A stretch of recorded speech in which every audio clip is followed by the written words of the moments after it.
Let's go. Top of the top. What's up, family? What up, John Shaft? What up, my brother? That's right. Happy Sunday, y'all. Be back at it. What's up, y'all? Stony, what's up? I see y'all out this morning like clockwork. What's up, Natalie? What up, Hunter Rizzo? What's up, Monique Canada? You know we gotta set Sunday off right, man. Sunday mornings be boring. We know this. What's up, y'all? What's up, George Middle? Yeah, this the intro. Thank y'all for tapping in. What's up, heavy arms? I see the family is loaded up in here, man. Everybody's in here, man. You know what I'm saying? Shout out, y'all. Anyway, y'all, what's going on, Ski? What you doing up this early on Cali time, bro? Yeah, we up, man. That's why I do this Sunday thing sometime, man. So the people from the West can tap in, man. You know how we do it. What up, Kev Ross? All right, man. Look, y'all know I'm gonna get back at y'all. What's up, Faith? Dragon Lady? I'm gonna holler at y'all. Y'all know how we do. We're gonna get into it though.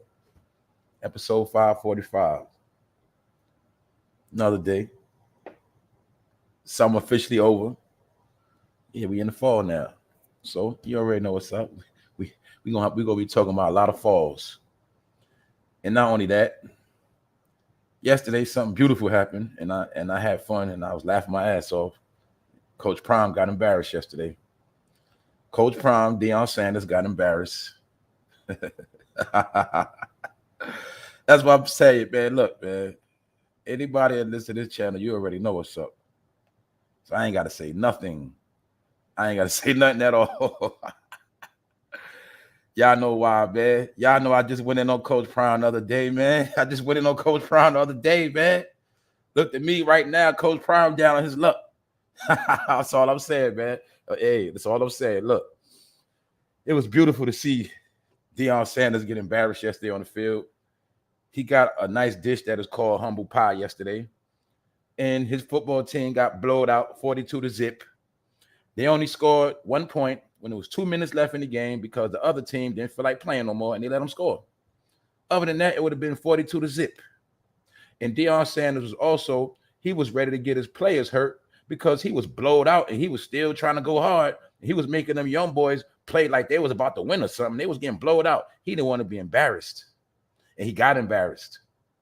But the main reason why I'm doing this episode today, because he got destroyed on the internet, and that's why I was having my laughs and fun at when I seen Deion Sanders getting trolled on Twitter, aka X. Man, this stuff hilarious to me, man. Long story short, we also gonna talk about JEEZY and JEANNIE Mae. And I'm calling it a fake marriage. It was a fake pandemic marriage because they got married in a pandemic. I told y'all, man, look, we spoke before. A lot of fake marriages got together, fake relationships got together in the pandemic. A lot of people wanted to settle down because they had to be stuck in the house, but they ain't had no love. Soon as it came time to going back outside again, they didn't want to be married no more or in a relationship. We've seen this happen everywhere. Pandemic relationships. What happened, y'all? Relationships folded in the pandemic. People got divorced, broke up, and some people got together.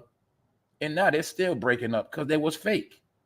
Some people thought their life was going to be over and they got married because they didn't want to be homeless in a bum. Long story short, let's get into it, y'all. Let's get back to Coach Prime because Coach Prime got destroyed by Oregon. For those who don't know, Oregon runs that division Coach Prime is in. Coach Prime was sent to coach the Colorado Buffaloes because they were straight trash. The college sports-wise was in the gutter, football-wise. That always was their biggest bag. Colorado was always known for their football, and their program had become straight trash. And that's why they had to get a man by the name of Deion Sanders to help build it back up. But he wanted to do it his way. And his way was the black way. Long story short, don't forget Oregon is the home of Nike and things like that. And I'm going to get into that because the owner of Nike was also at this game. Just to let you know. A lot of people wanted to see Deion get humiliated. And that's what happened. All right? They got embarrassed. They couldn't even score. They couldn't move the ball. They was getting manhandled on the field, straight up. Because they had to show them, this is a big man's league. Y'all new to this. Deion Sanders, you left them black boys at that black college, and you think you're just going to come here and you just run over us? No. So that's why I say, let me break this down for you idiots. Because a lot of people have been trying to make this Deion Sanders thing a race thing. Or they just hating on Deion because he black. And he trying to bring his own thing. No, you idiots. It's more than that. Don't you know it's black people can't stand him neither? It's black people from back in the day didn't like him because he was one of them shiny dudes doing too much, really nothing. I already broke all that down. All right, Deion Sanders used to wear Jerry curls. And see, I was taught as I got older, you never trust a man with Jerry curls. All right. He was a slick finessing dude with Jerry curls. All right. I don't know who he is, but I know he worked for somebody. I know he's somebody of a prominent factor. He might be Colonel Sanders' son. He might be the son, or he might be from the KFC bloodline or something. I don't know. Maybe Colonel Sanders, he is nephew. But all I know is Deion Sanders is an actor and a fraud, period. He might be a good football player. Yes, he might be. He might be all this, whatever. But I'm just showing you a person that is praised for doing nothing for black people. All right? Everybody want to worship Deion for this black card. Okay. Family, this is not the civil rights. We do not have to celebrate a black man making a coach when black people are supposed to have been able to be coaches. That's not an accomplishment. Even if he won a championship, fool, that's not an accomplishment. That's nothing. That's sports. What has Deion really done? Nothing. He's a good man. He's going to turn up. Whatever, man. I'm going to get back into that. But we're going to get into some of this laughter. And we're going to look at how Deion Sanders got destroyed. Now, look. Here we go, y'all. Check it out, family. Look. Now, y'all see how black people do? Man, I ain't trying to make this stuff race. I'm just tired of this stuff, man. I can't help it because it's people that keep promoting these same agendas and same narratives. So I have to keep speaking on it because this is what's going on, and I have to destroy it. I have to destroy the mentality of the ignorant person with a black face because they never see the big picture. So let's look at how Coach Prime got his ass whipped so much, y'all. He started calling on Jesus. That's how bad he got his ass whipped. He want to put Jesus in this conversation. Look at this stuff, y'all. Coach Prime, this is what he said right after he got his ass whipped. God is still good and faithful. Thank you, Jesus, for every opportunity you placed before me. You see the views and all the likes and all that, right? This man said God is still good and faithful. What does that have to do with you getting your ass whipped on the football field? You thanking Jesus for opportunities, but you said Jesus gave you the opportunity to coach them young black boys. You left them. You said Jesus told you to go to Colorado. But your stupid ass forget one thing because you was a fraud like the rest of them. Maybe Jesus was on the other team whipping your ass. Maybe Jesus was with Oregon and wanted you to get your ass whipped. See that? I'm just showing you how people always love to use names in vain.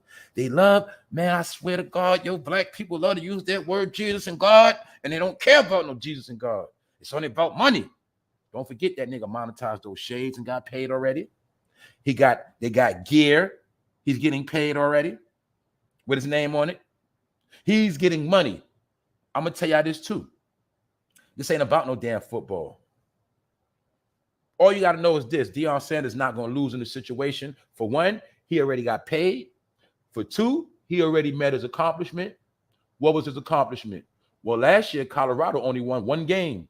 Well, since Deion Sanders came, they won 3. He made an accomplishment. He made them better than last year. He got paid already. So now let's see how the rest of the year played out. In my opinion, the rest of the year, they're going to get their ass whipped. Because, in my opinion, Deion Sanders probably going to lead them too. Who knows? But I know one thing, his ass got humbled yesterday, and that shit was hilarious. But he got his ass whipped so bad, y'all, this man started calling on Jesus. God is still faithful. God is still good and faithful. Nigga, what the hell they got to do with football, nigga? That's why I try to tell you, I be trying to say that word, man. But you see what they be doing, right? What does Jesus have to do with you on the football field and making money at the same time? And what did Jesus have to do with you getting your ass whipped? Because Jesus could have been on the other team. He could have been with them and not you, dummy. That's why you got embarrassed. It's called humble pie, nigga. See you and your son? Y'all thought y'all just going to come through and run around and just do what y'all want to do. And I'm tired. You know why I'm really frying them? Because I'm giving y'all the perfect example of how people like Deion Sanders use that black card. Black really means hood. When Deion Sanders acting black, he's really acting hood. See, the white people don't want to say nothing because they don't get labeled as racist. Y'all all know this man be acting ghetto. And why am I saying that? He is not from the ghetto, him or his son. That's why I be trying to tell y'all, man. You see, the brothers in the hood rock braids, cornrows. But you started seeing good kids wearing braids in their hair, trying to look street, goals in their mouth. And I'm not trying to make nothing funny. I'm just showing y'all how they will use the hood when it's convenient. See, I told you a million times. When you want to get paid, you use the hood. Nigga, I'm cool. Nigga, I'm Coach Prime, boy.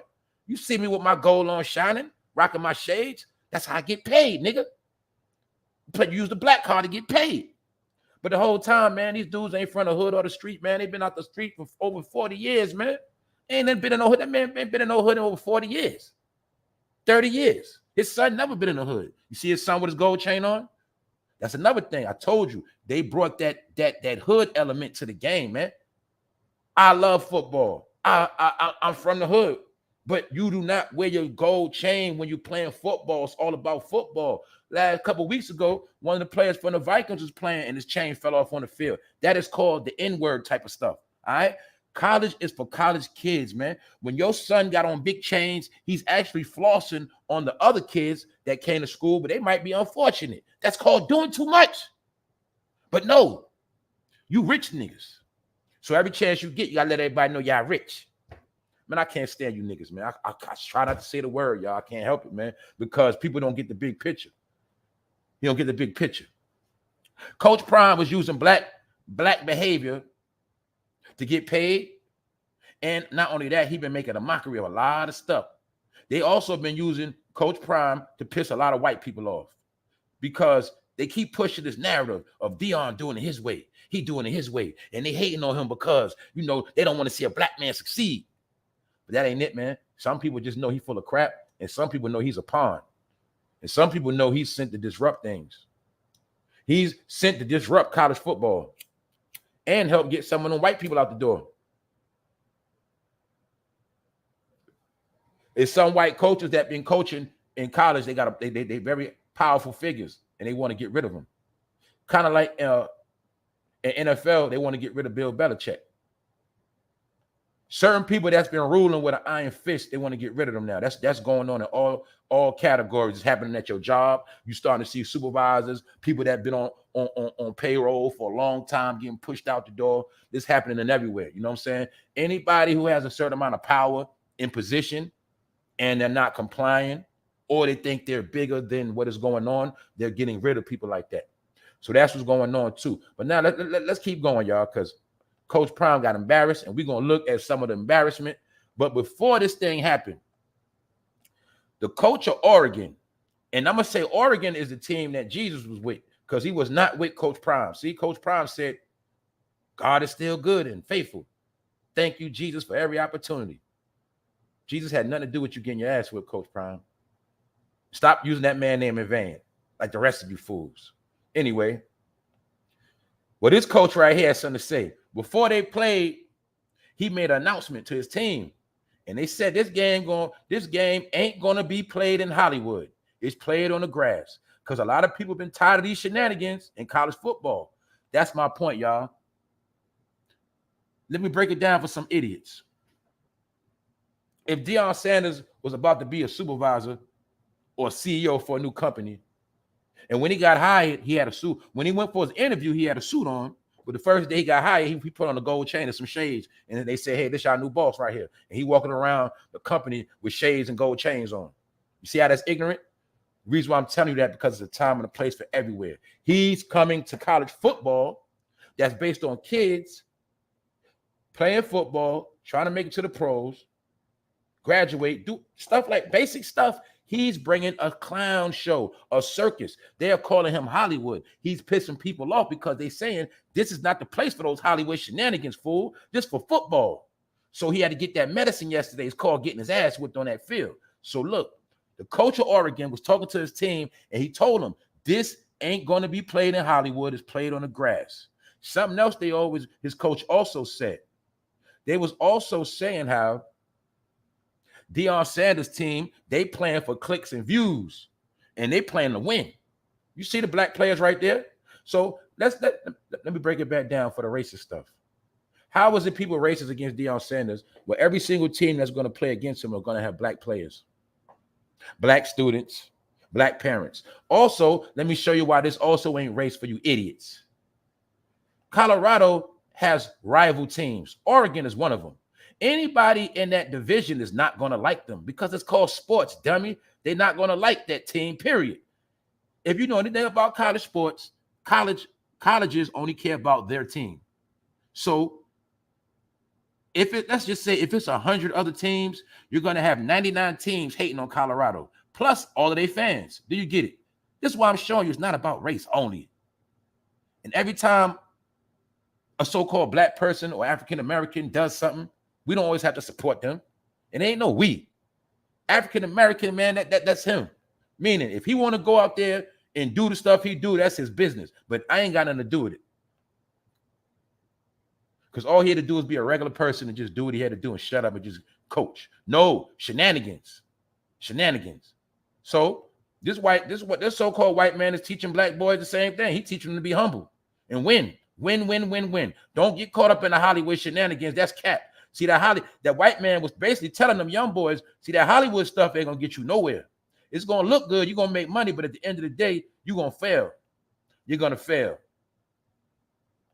Now let's go on. This is all my opinion, man. Because like I say, this is what I was looking at too, y'all. We are so sad that black people are looking for leaders and football players. People rally behind anybody they feel gonna win as a leader. So people have been looking at Deion Sanders like he's some type of black leader. And that's what let me know how sad black people are. We are so sad and desperate for leaders, we'll pick a football coach or a rapper. Told y'all, man, it's a joke. Now, mind you, Deion Sanders is in his 50s acting like this. Remember what I told you about some old heads?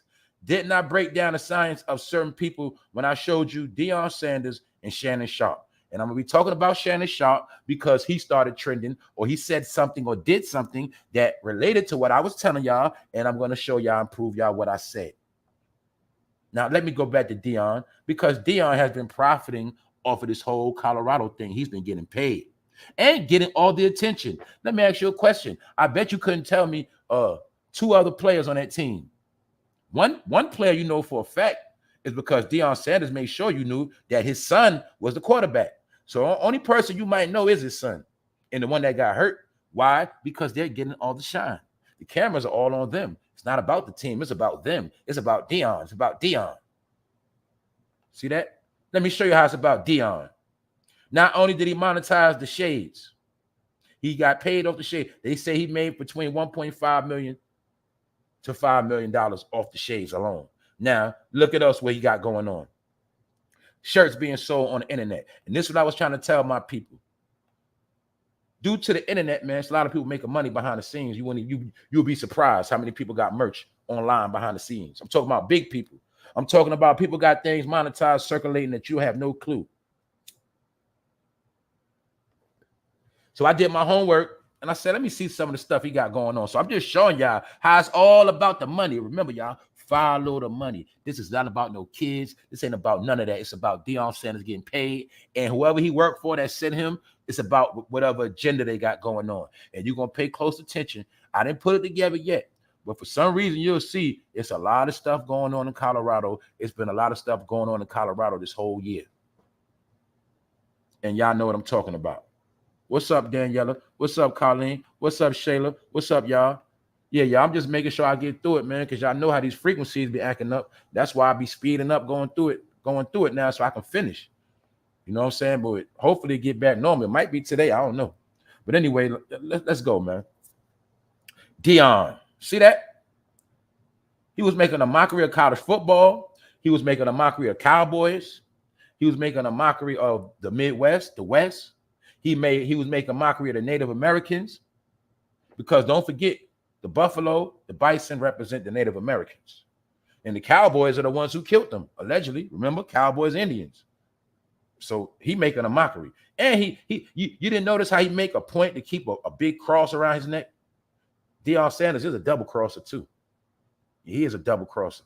He did double cross those black kids at Jackson State and left them for dead. Yeah, he crossed them. He crossed them real good. But anyway, he's wearing religion around his neck. We're going to get to that too. And I'm going to show you my opinion, how so-called God ain't with him. And God is not with none of these fools. That's why you see them all falling and getting embarrassed. Now, let me show y'all something. Back to what Coach Prime said. Now, look, y'all, for those who just pulled up, Coach Prime got his ass whipped so bad yesterday on national TV, that man started calling on Jesus after that. God is still faithful. Thank you, Jesus, for every opportunity you placed before me. All right, I'm going to get back to that. Because every time I read that, I think it rubbed me the wrong way. Because I'm tired of these fools. These fools been perpetrating for years. What he's saying is the same thing preachers been saying to our people for years. And everybody that get paid off black people always bring up the word God. And you know who. They always bring the words up. But you always going to see one thing. When they always talking that God talk, at the same time, they be stuffing their pockets going to the bank. And then you're going to see when they leave, they had nothing to do with God. God is just a mechanism used to make you drop your guards and drop your defenses. Now, let's get into how Deion Sanders be getting clowned and trolled, y'all. This is the best part of the show. And when I was reading this stuff, but it's really more than this. I was watching them videos. I was crying and laughing, having a ball yesterday. Look what Pimp Sailor said. Bandwagon Buffalo fans on their way to another team after the game. Did y'all notice how many bandwagon fans is on the team? Also, this has to do with sports bet too. I already told y'all, sports betting is the biggest money-making wave in America. I told all my brothers over a year ago, I said, bro, hustling is dead. Get into sports bet, bro. That's the new way to hustle and make money. I already told y'all fools. So I already know Deion is also put in place to rig up the bets because he sold black people dreams, and a lot of bandwagon fans thought they was going to win. So a lot of bandwagon fans put a lot of money on Deion, and they lost and got booked and robbed. So Deion also helped set up a lot of black people to lose their money in betting. Yes, he has. And a lot of y'all going to be homeless and broke trying to bet on these games, and you can't afford it. Now, look, as you see, look at that Colorado man jumping in the air. He started flying on the field, and look at that. No, pardon me. That's Oregon in the green. But I just wanted to show you, man, Colorado was falling on their face yesterday. Just showing y'all in general, man, because they got embarrassed. And a lot of this drama they getting is because Deion been running his mouth. So what's been said that being that Deion Sanders been running his mouth, he has made this team a target by every other team. And they all going to seek to destroy them and embarrass them. That's why I said, in my opinion, that run is over with. I'm going to give y'all my estimate, all right? I'm going to give them probably 3 more wins for the rest of the year. I'm going to give them 3 more wins, if that. Y'all mark my words. The whole plan was to sell black people false dreams, once again. All you who love to use the black card and you just follow stuff because somebody black, this was to set you up for failure. People don't want to also understand that a lot of people are tied into sports. And when your team lose, it makes you depressed because you put so much heart and soul into one game. And when that game fails, sometimes it makes you get a little depressed because they know most men, their minds are in tune with sports because sports is also used as a device to control the minds of men and keep them asleep and just keep them going to work and watching sports. Meanwhile, they won't know nothing else going on in the world like law or politics. So anyway, Deion Sanders know politics real well. And he know how to play the politic game. But let's get back to this, y'all. Pardon me, y'all. Pardon me. Let's get through this, y'all. Because I be trying to let people pull up. Look. Damn, Colorado, you got knocked the F out. They was trolling them. Damn, Colorado was 21 points underdog, meaning they said that before the game was played, they told Deion Sanders, for those who know about betting, they said, look, y'all 20-point underdogs, meaning y'all going to lose by 20. Vegas told them that. The gambling arena said, look, they said when Vegas set the numbers, it is what it is. They know what they're talking about. So they told Deion through the numbers, they said, look, y'all going to lose by 21 points. Deion Sanders said, man, that's disrespect. We ain't losing by no 21. How would they disrespect us like that? We ain't no bums. We ain't losing by no 21. And that was his attitude. But guess what happened? They didn't just lose by 21. They got blowed out by 42-0. And then at the end, they lost by like 35. They got blowed out by 21 points plus. They got blowed out. And he was running his mouth again. So he got embarrassed. Talking about that was disrespectful for them to be under, for Vegas to say they was going to get blowed out by 20. Deion Sanders tried to say that was disrespect. But little did he know they was going to get super blowed out. So like I said, For those who don't know about betting, that's what they're talking about. Colorado was 21-point underdog, and Coach Prime said that was disrespectful. They lost by 36. See, they got blowed out. That's the game? Damn, Colorado. You see old girl phrase from Players Club. They're trying to say that's how Colorado got beat up. Goddamn, Colorado, fight back. They was getting abused. Meanwhile, they was getting trolled online at the same time. They was getting abused. I'm talking about they was trending like 100,000 people was trolling them. Goddamn, Colorado is losing terribly. Told y'all, man, they was getting embarrassed. They was getting embarrassed. Now look, Coach Prime, he was looking like a fool too. Now this is what Deion Sanders said after he got his ass whipped. Here go another quote. Because the nigga was running, he was real humble, y'all. Look how he came out real humble. Nigga ain't had no hat on. Nigga took all that shit off. Deion Sanders responds to Dan Lanning's pregame speech. The pregame speech he's talking about is this pregame speech that this coach gave to his players. He told them, this game ain't gonna be played in Hollywood. That Hollywood stuff over with. This ain't for clicks and views. We here to win. So Deion Sanders has something to say about what the coach said.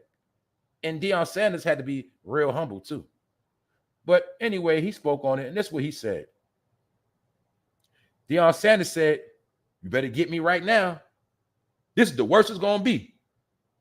That's what he said. He basically told him and everybody else, you better get me right now, because I'm telling y'all, once I come up and I get this together, man, I'm going to go on a winning spree. And in my opinion, Deion Sanders, you about to get abused and embarrassed a little more. That's what you're going to do. That's my opinion. But as you see, he said, you better get me right now. He basically saying, yeah, y'all got that win off. Y'all did y'all thing.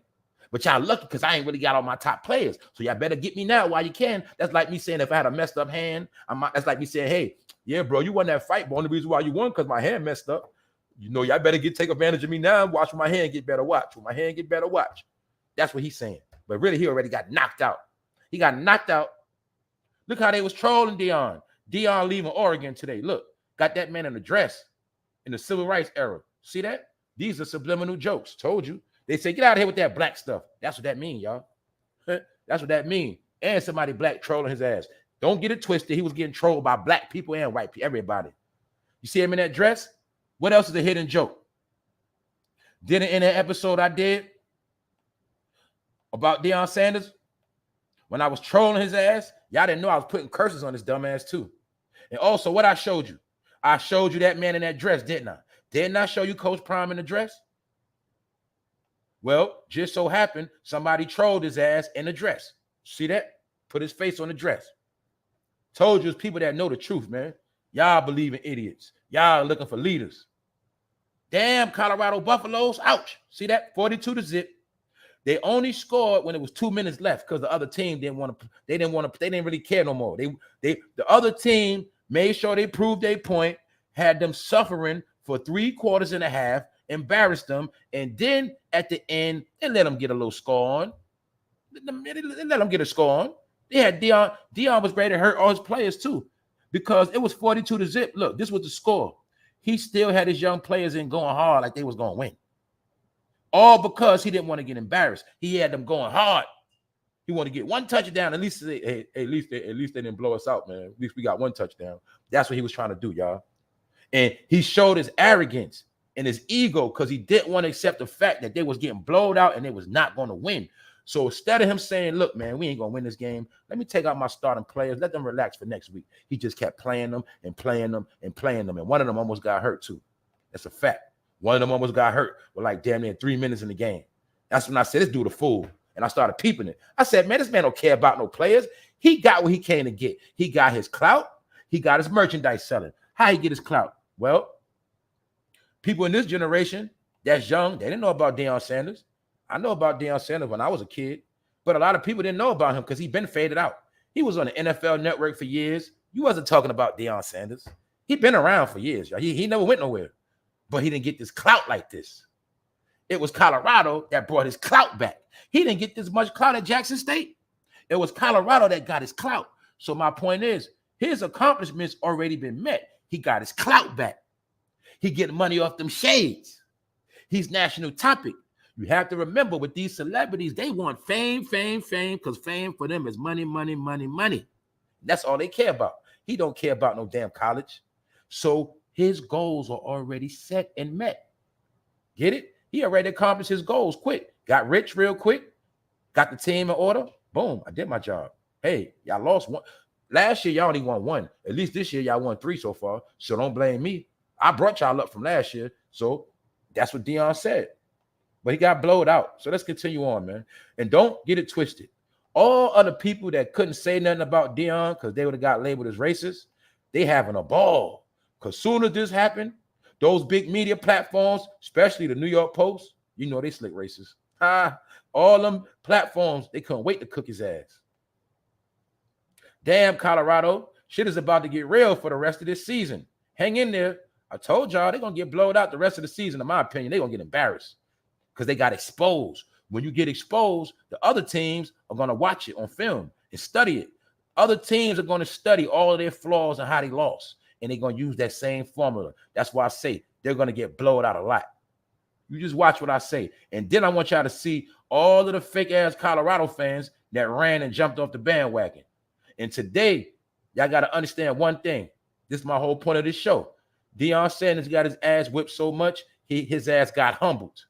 And after the game, he started talking to Jesus. God is still good and faithful. Thank you, Jesus, for every opportunity you placed before me. I told you, Jesus was with Oregon yesterday. He was not with you, Coach Prime. He wanted Oregon to whip your ass and humble your stupid ass. Know why? It's time for you to be exposed. We are in a time where all liars and frauds shall be exposed, whether you like it or not. That's the time we in. But we also in a time where people are going to be exposed right in front of your face, but you're not going to believe it because that means you are an idiot and you're stupid and you're not just mentally dead, but your mind is just cooked. You have no eyes or no ears, no more. And that's why a lot of this stuff is not even hidden no more. Everything now you can present in people's face and they still will argue the truth. And the truth is Deion Sanders is a fraud and he's getting exposed. And he should have never been bringing God into these conversations because God got a funny way of doing things. Okay, you use God to say, oh, that's why you winning. Well, God will show you I'm not with you and show you that's why you're losing because I'm not with you. All right, that's my opinion. Now let's look. Mind you, they was calling this a Cinderella story. A Cinderella story, a success story. The little engine that could. It was a Cinderella story. Key thing, it was a story, a dream, a fantasy. That's what it was. That this black man gonna come and turn his team around and he's just gonna do it his way and take over everything. One thing you dummies keep forgetting, especially you African Americans, you did not create football. You didn't create basketball. You did not create sports. So my point is you are never going to come in these people's arenas and run this shit. Never. They'll let you act like you're running it. They'll let you think you're running it. But at the end of the day, you did not create it. Therefore, you're just a worker. And when you understand that, you'll be okay. Same reason when a lot of y'all stop taking these jobs so serious and stop thinking because you a boss or you got a job, you better than people, and you walk around like you this and that. All you got to understand is that it's not your fucking company. You did not create it. You're on the payroll, and you're going to do as you're told. It's that simple. So as Deion Sanders had to say, you see that humbling face? Look at that humbling face, y'all. No smiles, right? Ain't no laughing and cooning, right? As he said, you better get me right now. This is the worst it's going to be. And I think you're going to get blowed out more than that just because you said that. So remember, he lost by 36. We're going to see if he get blowed out for more than that in the future. But like I say, this is for the New York Post trolling his ass. The Cinderella story is over. The Cinderella story is over, men. They're fighting for clicks. We're fighting for wins. There's a difference. That's what the Oregon coach said before Prime got his ass whipped. He said it right in front of ESPN cameras on national TV. The whole world saw him say it. Basically, we about to whip their ass. Troy Franklin caught 8 passes for 126 yards and 2 scores for Oregon. Now look, Sanders turned around a Colorado program that won just one game last year, bringing aboard 67 new scholarship players. See, they try to make it racist, y'all, but this is really what it's about. A lot of people got pissed at Deion Sanders because when he came to Colorado, he kicked a lot of people off the team, y'all. He made a lot of students go other places.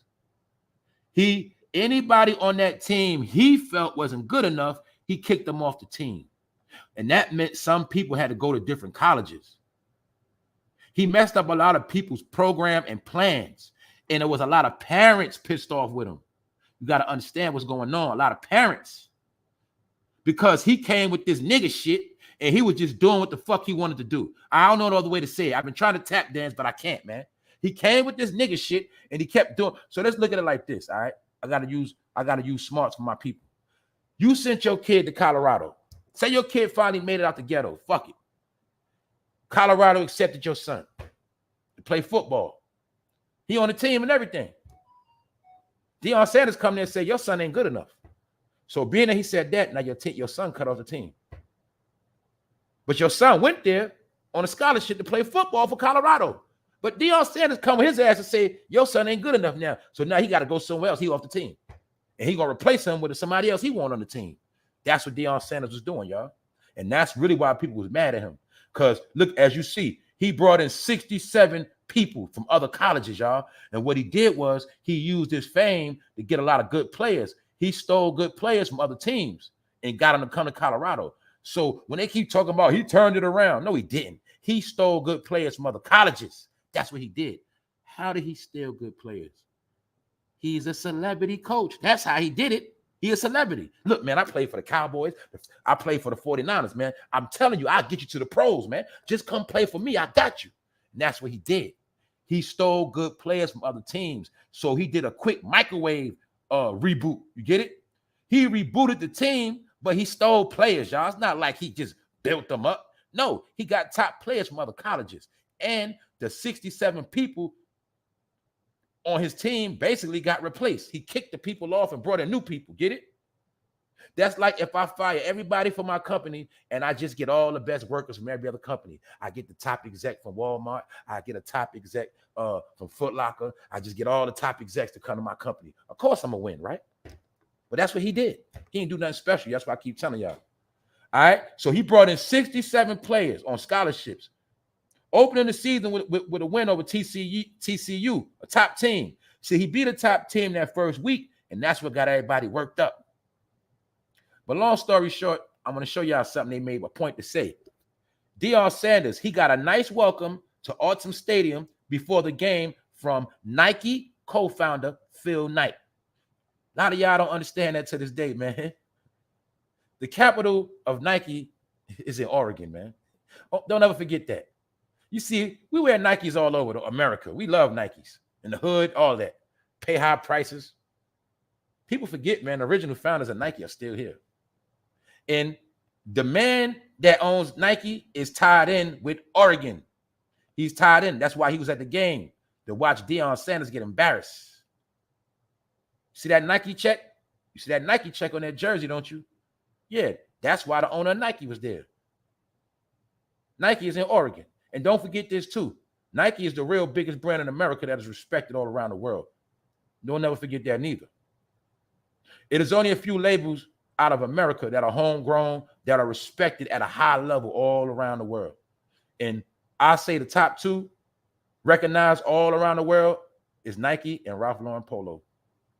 It's others, but those are the two top brands. Like I told y'all before, you see how we wear overseas stuff and everybody go crazy for all that overseas stuff. Well, overseas, they love them some Nike and they love some Ralph Lauren Polo. That's the American stuff they love. My point is, Nike is big, meaning the man that built it is still around. So he also was tied in with this Oregon stuff. And he also was part of Deion getting embarrassed. Because you're not going to come to Oregon and whip our ass. We run this shit around here. Take your ass back home. And that's what happened. And the founder of Nike had to watch.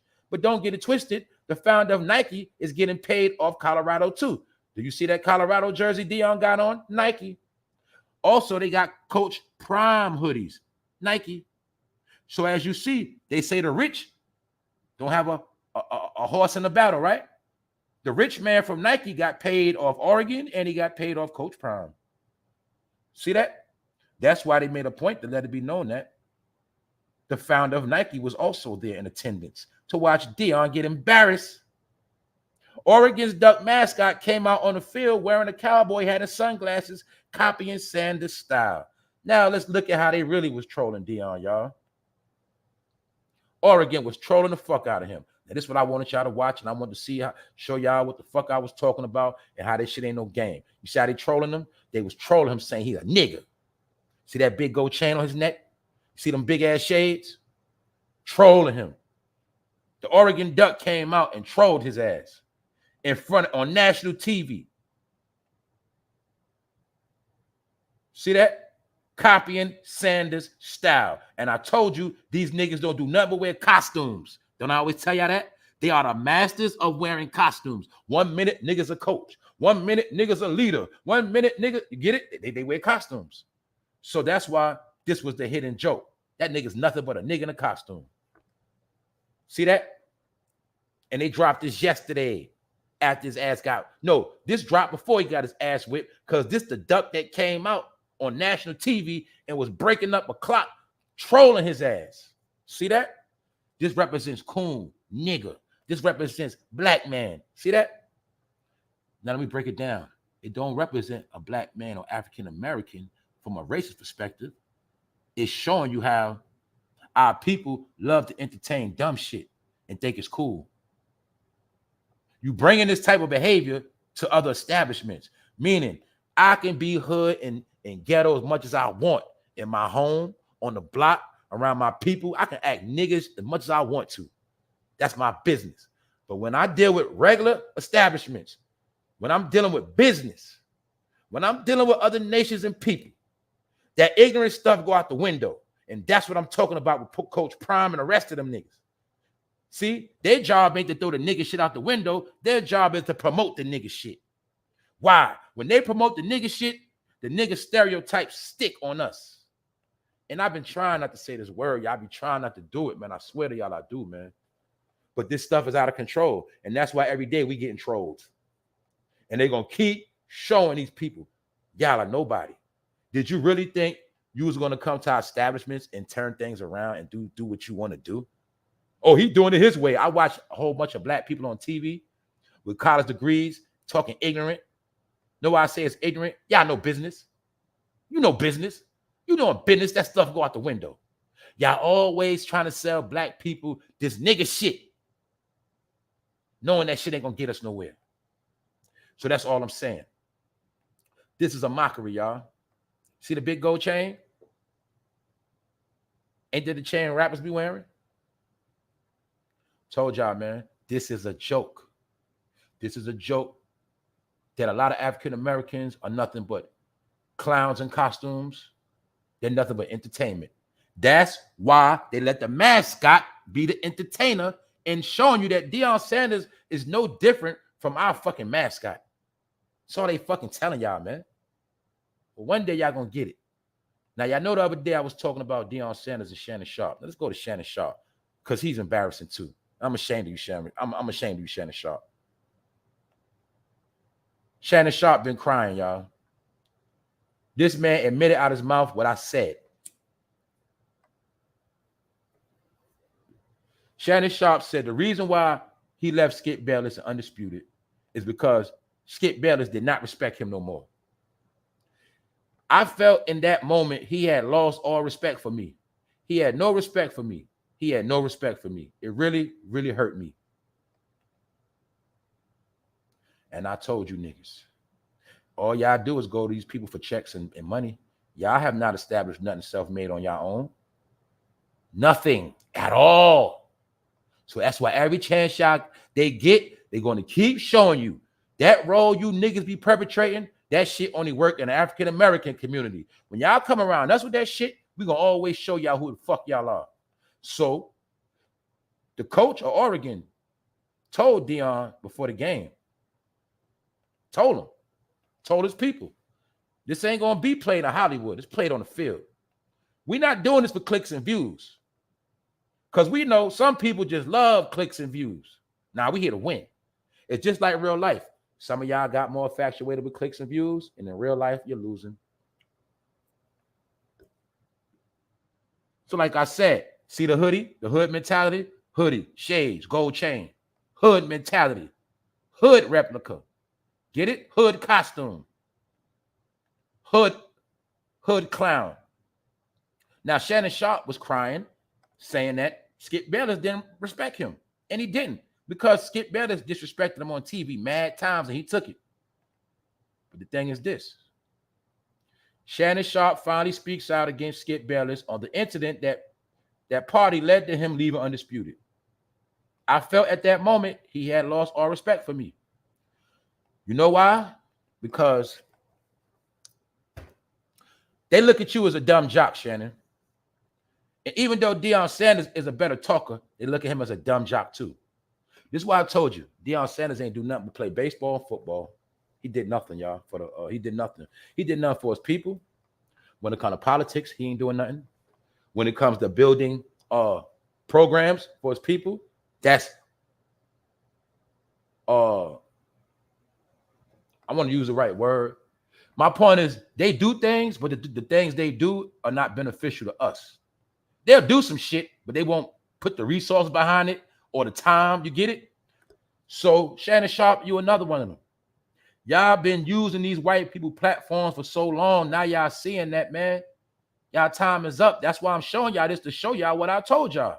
And I just showed y'all Deion Sanders and Shannon Sharpe in the picture together. And I broke down the whole scenario of how a lot of brothers that was born in the 60s still have a slave mentality. And all they did was want to be like the white man,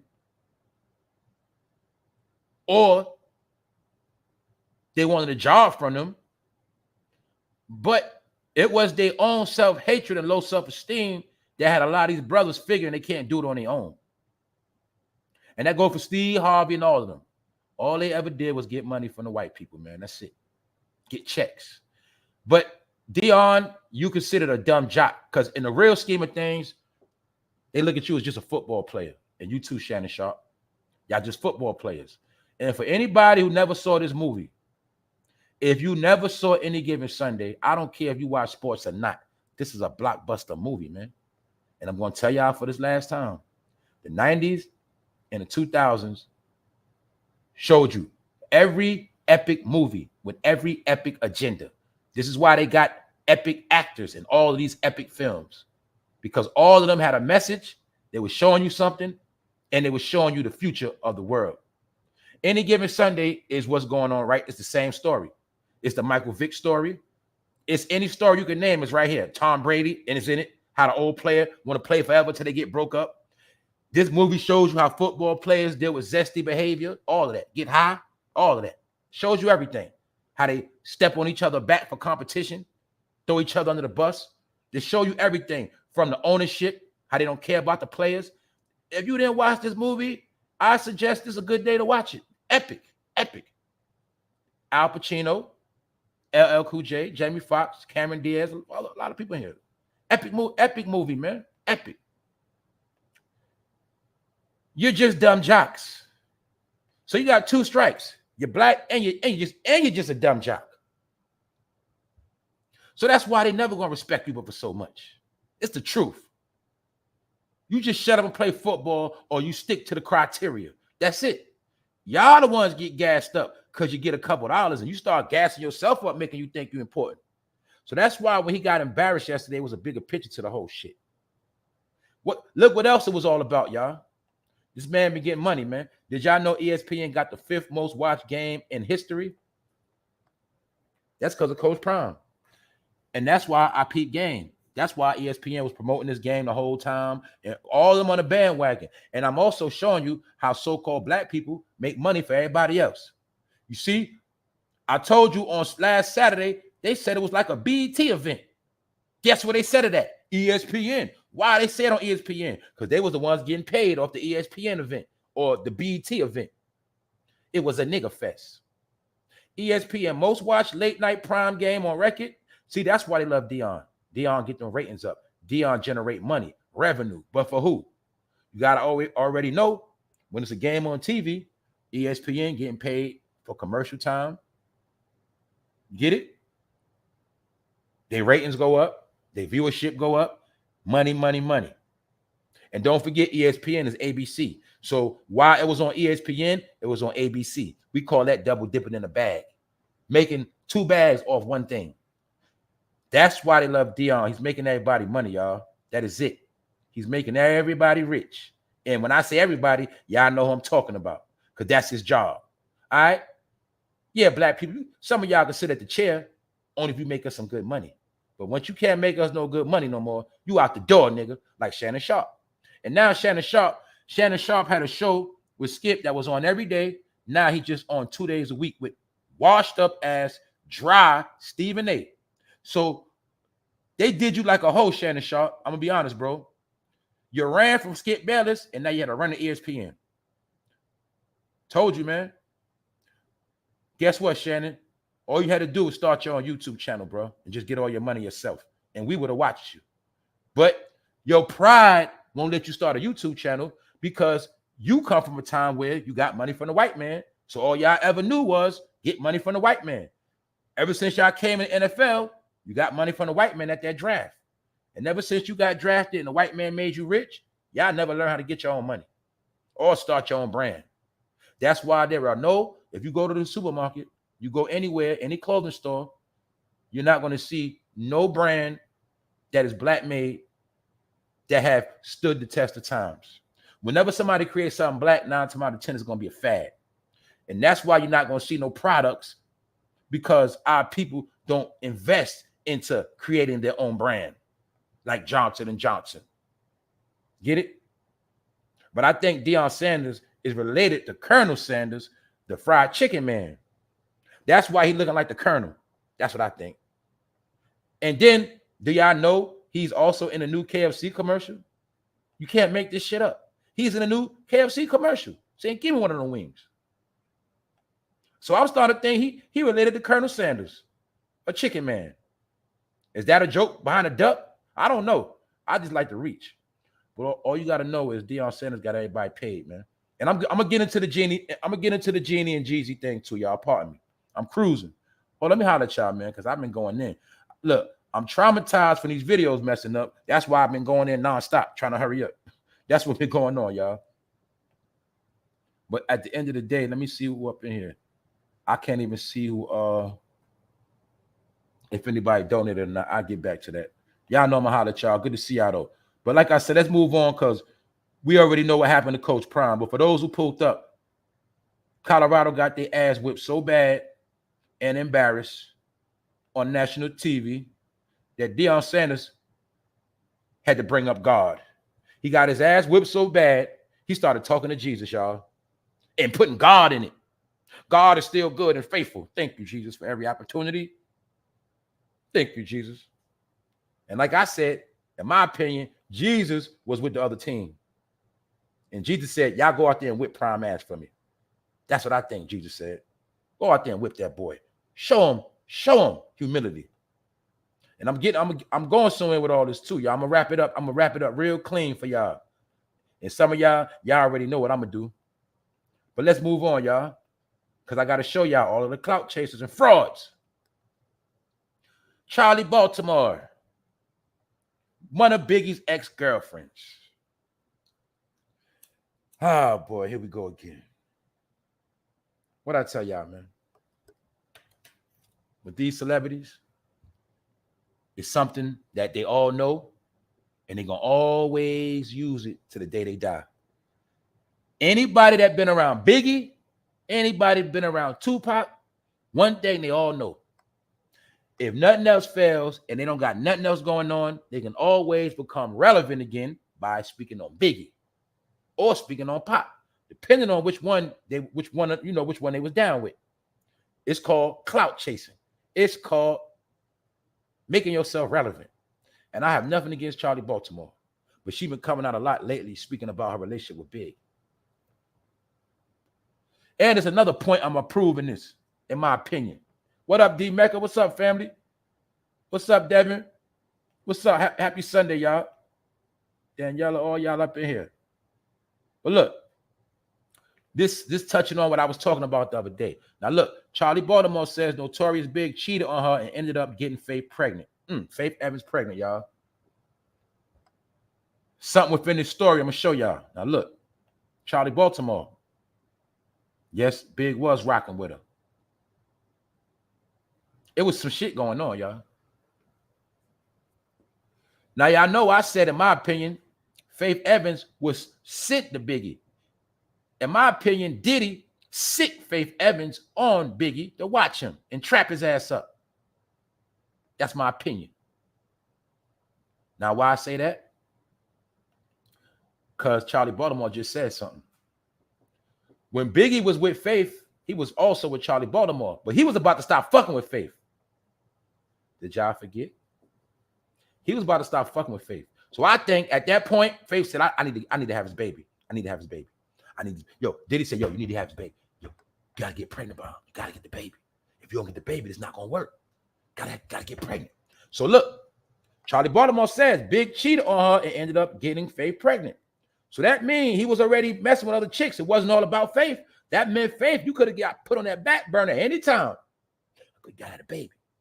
What's one thing Faith did the rest of them didn't do? She had a baby. Lil Kim ain't have a baby. Charlie Baltimore ain't have a baby. When Faith got the baby, she became what, y'all? Main priority.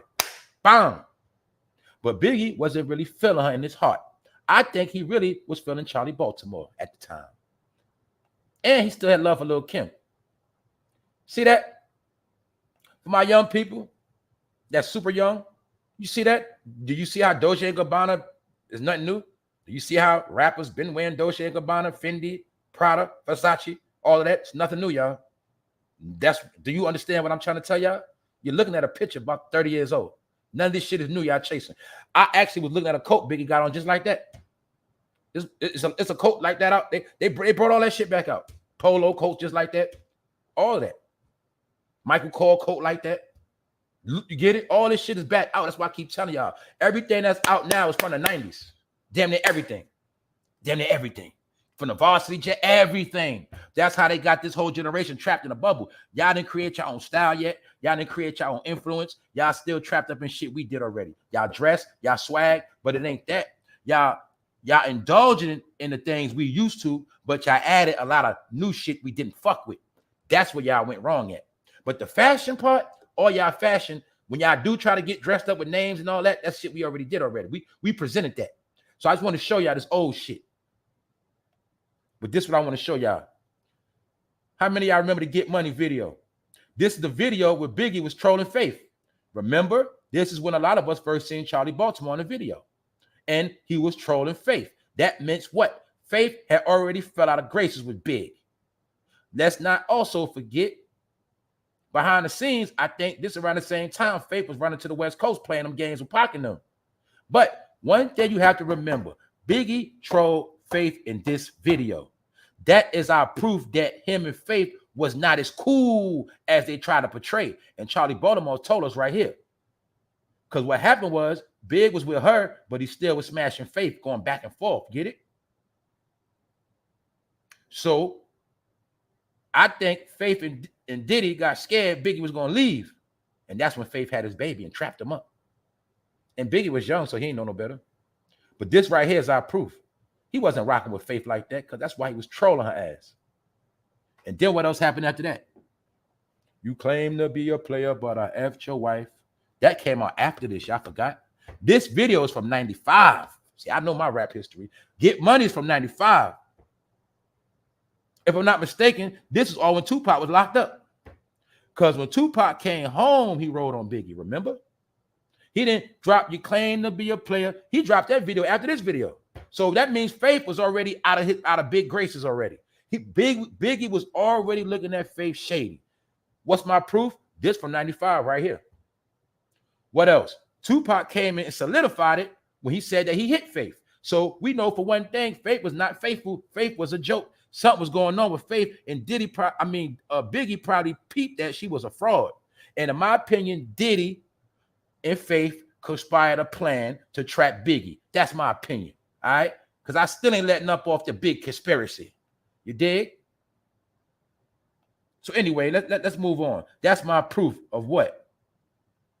For one, they all know when it's time to get paid, you bring up Biggie.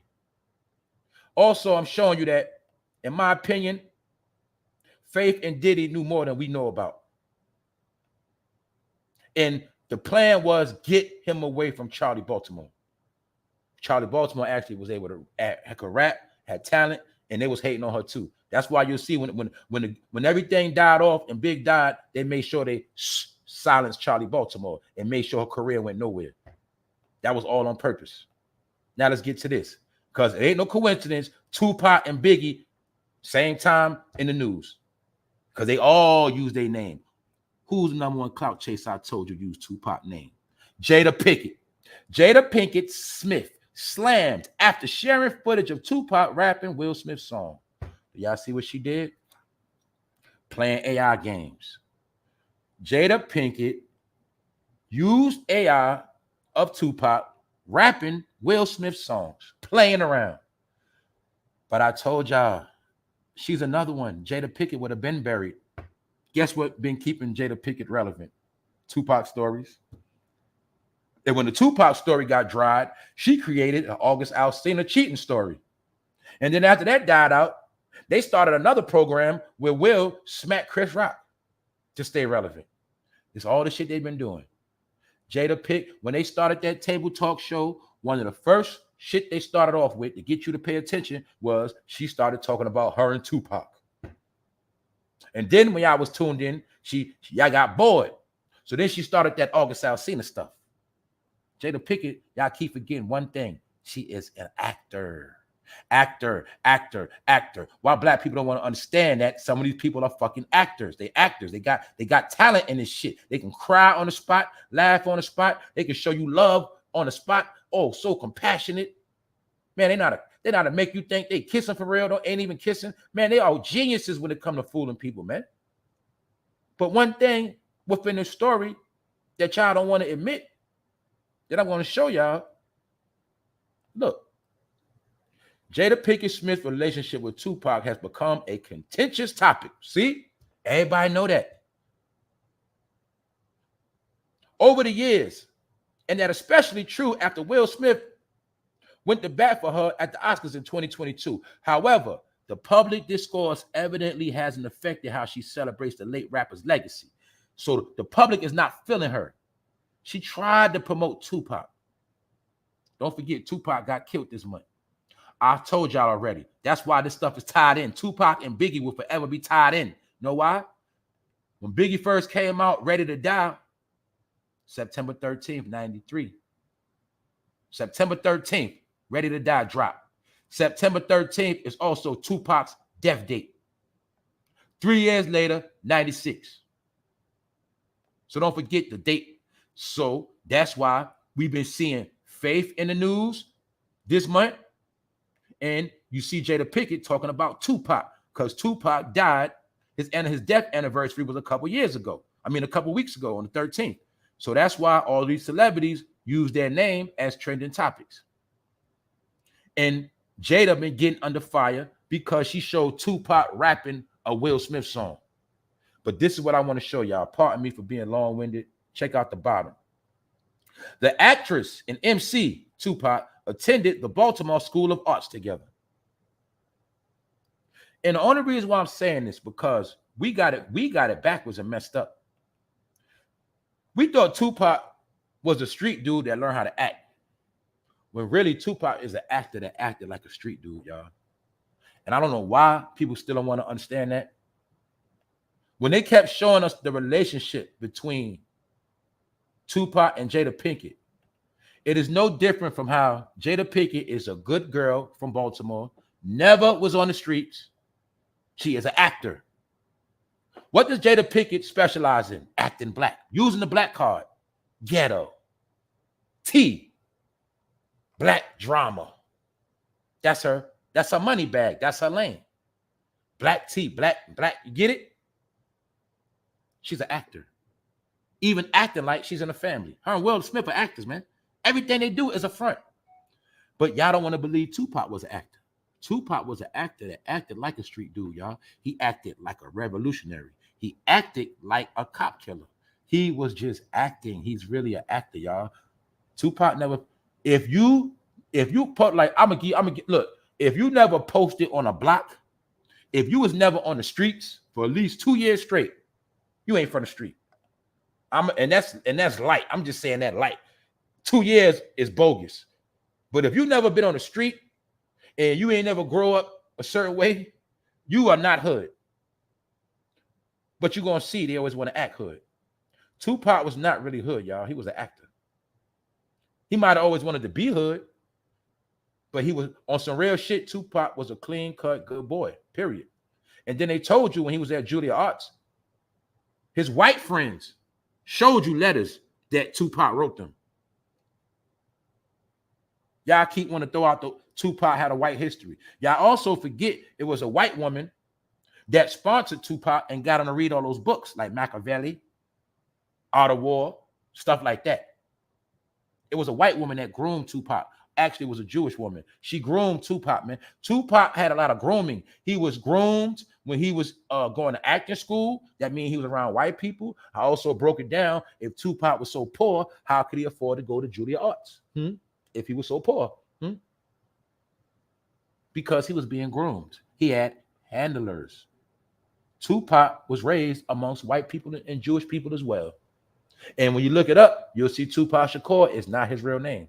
I forgot to bring it up the other day. Tupac Shakur is not his real name, y'all. So anybody believed in that, I told you, y'all was believing in cartoon characters. I was too. I just don't do it no more, y'all. Cartoon characters. Tupac Shakur is not his real name. Now you go look it up. Now let's get into this dry marriage. That's over. Haha. And I peeped something when I saw this picture, y'all. I looked at it and I looked at it again and I looked into it. Peep game. This shit is so simple, y'all. JEEZY was trying to make her hood and she was trying to make JEEZY a conservative man. See why they didn't work? You see why it didn't work? He was trying to make her hood and she was trying to make him a good guy. Because we know JEEZY rough around the edges. JEEZY to this day is also one of them dudes that can't dress neither. A lot of money, but he's always just a basic plain Jane type of dude. He's corny. You get it? He's just a corny dude. And she tried to groom him into being a nice man and respectable. The problem also was, how was JEEZY going to get paid off the streets if he's selling his good guy image? It was messing his money up too. You can't keep selling street dreams and portray yourself as a drug dealing Crip gangster. Meanwhile, your wife is trying to make you a conservative man. It's not going to work with them black fans. Gina, you messing me up with my black fans. I'm the snowman. I can't rap about snowman and selling dope, and I'm out here looking like I'm going to the prom. I can't do it, Jeannie. It's messing my money up. And Jeannie looking at it like, man, I can't do this rap stuff. I can't do this rap stuff because he ain't got no money. Like I need Hollywood money. They also said that man Mario been hitting that. That's what they saying. They saying Mario is also the one been getting her head. Mario Lopez. That's what they saying, man. But I peeped it, y'all. I said, look, JEEZY was trying to make her black, and she was trying to make him a conservative white man, I think. Either way, he was trying to make her hood, and she was trying to make him conservative. That's one reason why they didn't work. And in my opinion, they both got together for clout. And it's a pandemic marriage. I'm going to prove it. It was fake. Bullshit. It just didn't work. They thought it was going to work, but it backfired on them. Now, something else I peeped. Now, let's go look at this. JEEZY and Jeannie Mae divorce reportedly caused by certain family values. I also remember something that caught my eye about them. It was a stupid-ass article I saw. And in the article, it said, she said out her mouth, Jeannie said that they're teaching their child how to speak down south slang. Trying to, she said, we teach our kids, JEEZY teaches our kid the South. And I thought in my mind, I said, what the hell are they talking about? The South cannot be taught. I said, oh man, when I heard that, I knew they was lost. And I peeped it, y'all. He was trying to make her blacker, and she was trying to make him conservative. That's why they didn't work. For one, that's my opinion, y'all. But this shit was fake. Now, let's look. Hold up. Irretrievable differences. Hold up. This is why they broke up. Irretrievable differences. Note the meaning, not able to be retrieved or put right, meaning they shit could not be saved or get put back in order because that shit was down a fucking toilet bowl. The shit was not going to work. But the question is, y'all know they ain't been married. They ain't been married a whole full 2 years, I don't think. And they only had a baby for about 1 year. So if they couldn't last, that means they stupid ass probably didn't take the time out to get to know one another. It was a pandemic. Both of their careers probably was lacking. And they thought when they got together, it was going to be a big publicity stunt. It probably was going to go into other things and they was going to be happy and get paid. And I told you his wife got a big head. See how big those aviator glasses are on her face? Pardon me, y'all. They had different views and each felt like their needs weren't being completely met. Damn. Jeezy, was you hitting that right in the bedroom? Was you hitting that right, bro?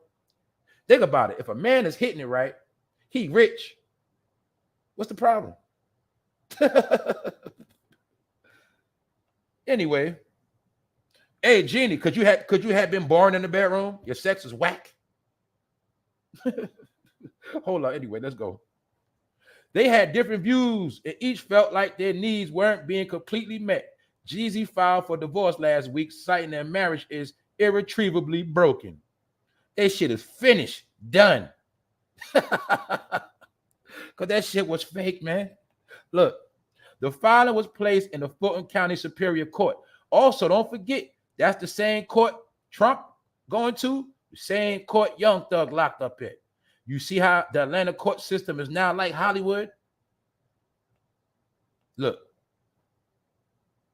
there is a prenuptial agreement. So JEEZY was smart on that part. But like at the end of the day, we looked it up, right? JEEZY was only worth 10 million and she was only worth 5 million. So that already knows if shit. Child support wasn't much she gonna get anyway. Plus, that would have broke JEEZY ass. So long story short, man, this shit was bogus. Bogus, y'all. Because some of y'all, you've been in a relationship with your boyfriend and girlfriend longer than these fools.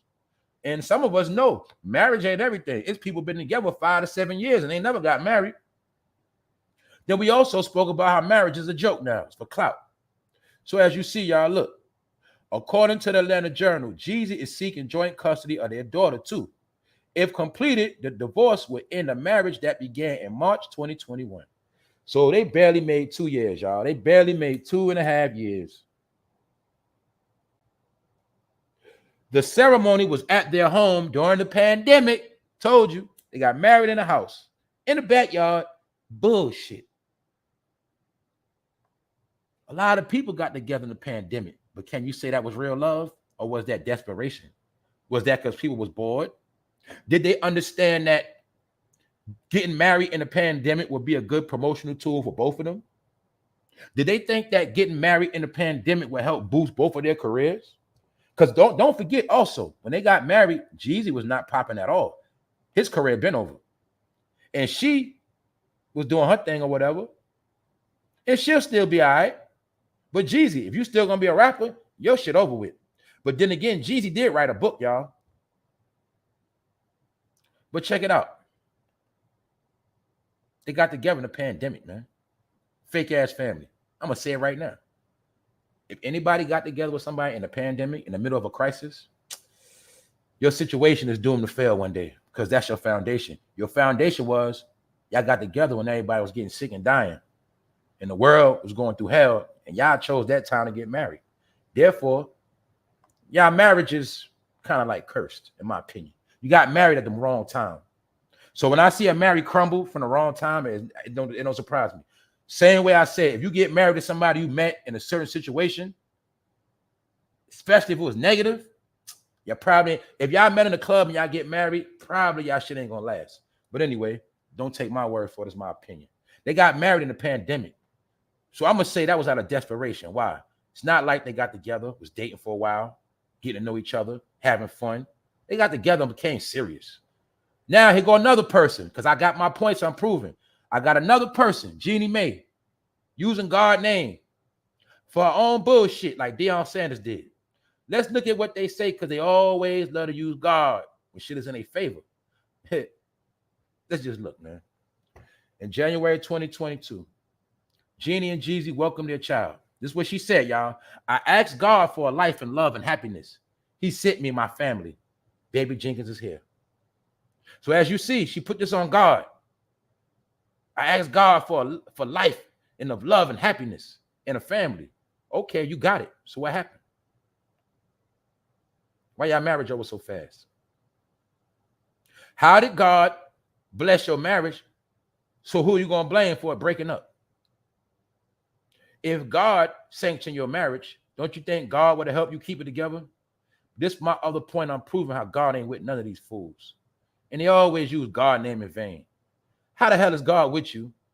How the hell did God make you get married? What does God have to do with any of this when you got married in the goddamn pandemic? All right? So the pandemic got something to do with this. That has nothing to do with God. You know why? I bet you didn't get married off of love.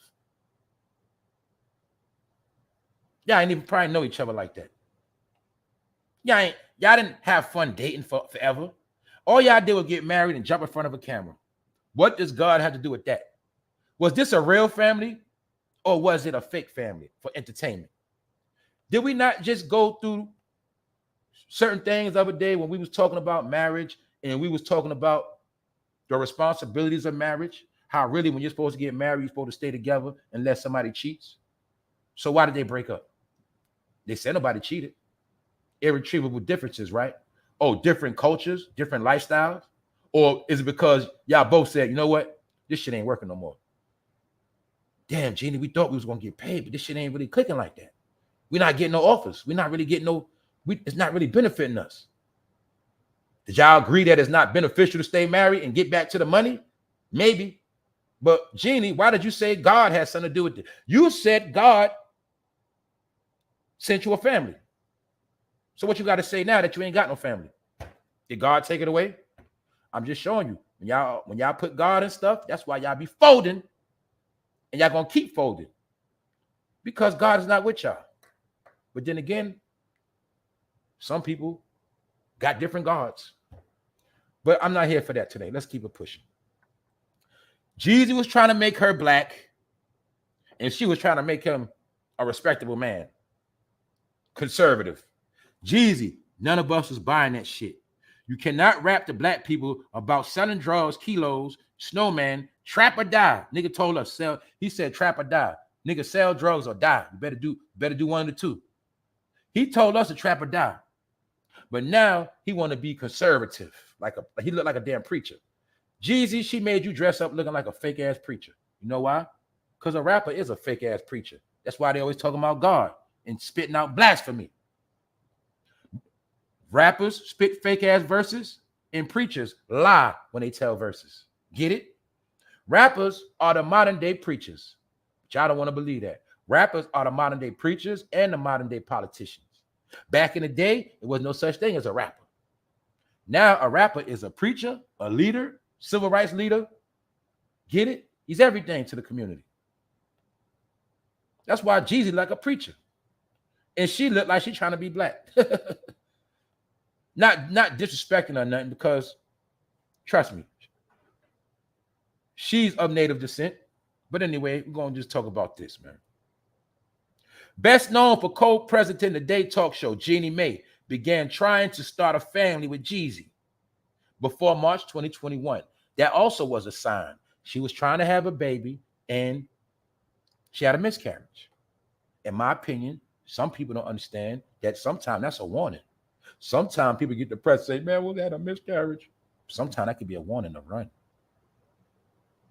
That's my opinion. Let me show you something. She said, God sent her the family. Why did y'all break up then? What was y'all differences? Were you a good wife?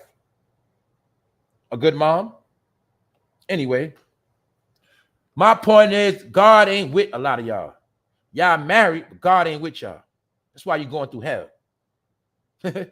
People buy a car for themselves and say, the Lord bless me.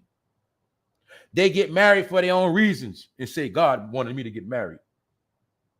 DeionSanders said God sent him to be a coach. But then God was not with him when he got embarrassed. See that? I'm just showing you a relationship. Now let's get back to this crap. A key thing Jeannie Mae said. After suffering a pregnancy loss, she considered in vitro fertilization, but ended up conceiving naturally. See what she did, y'all? She considered virtual fertilization. What does that have to do with God? Jeannie, you said, I asked God for a life of love and happiness. He sent me my family.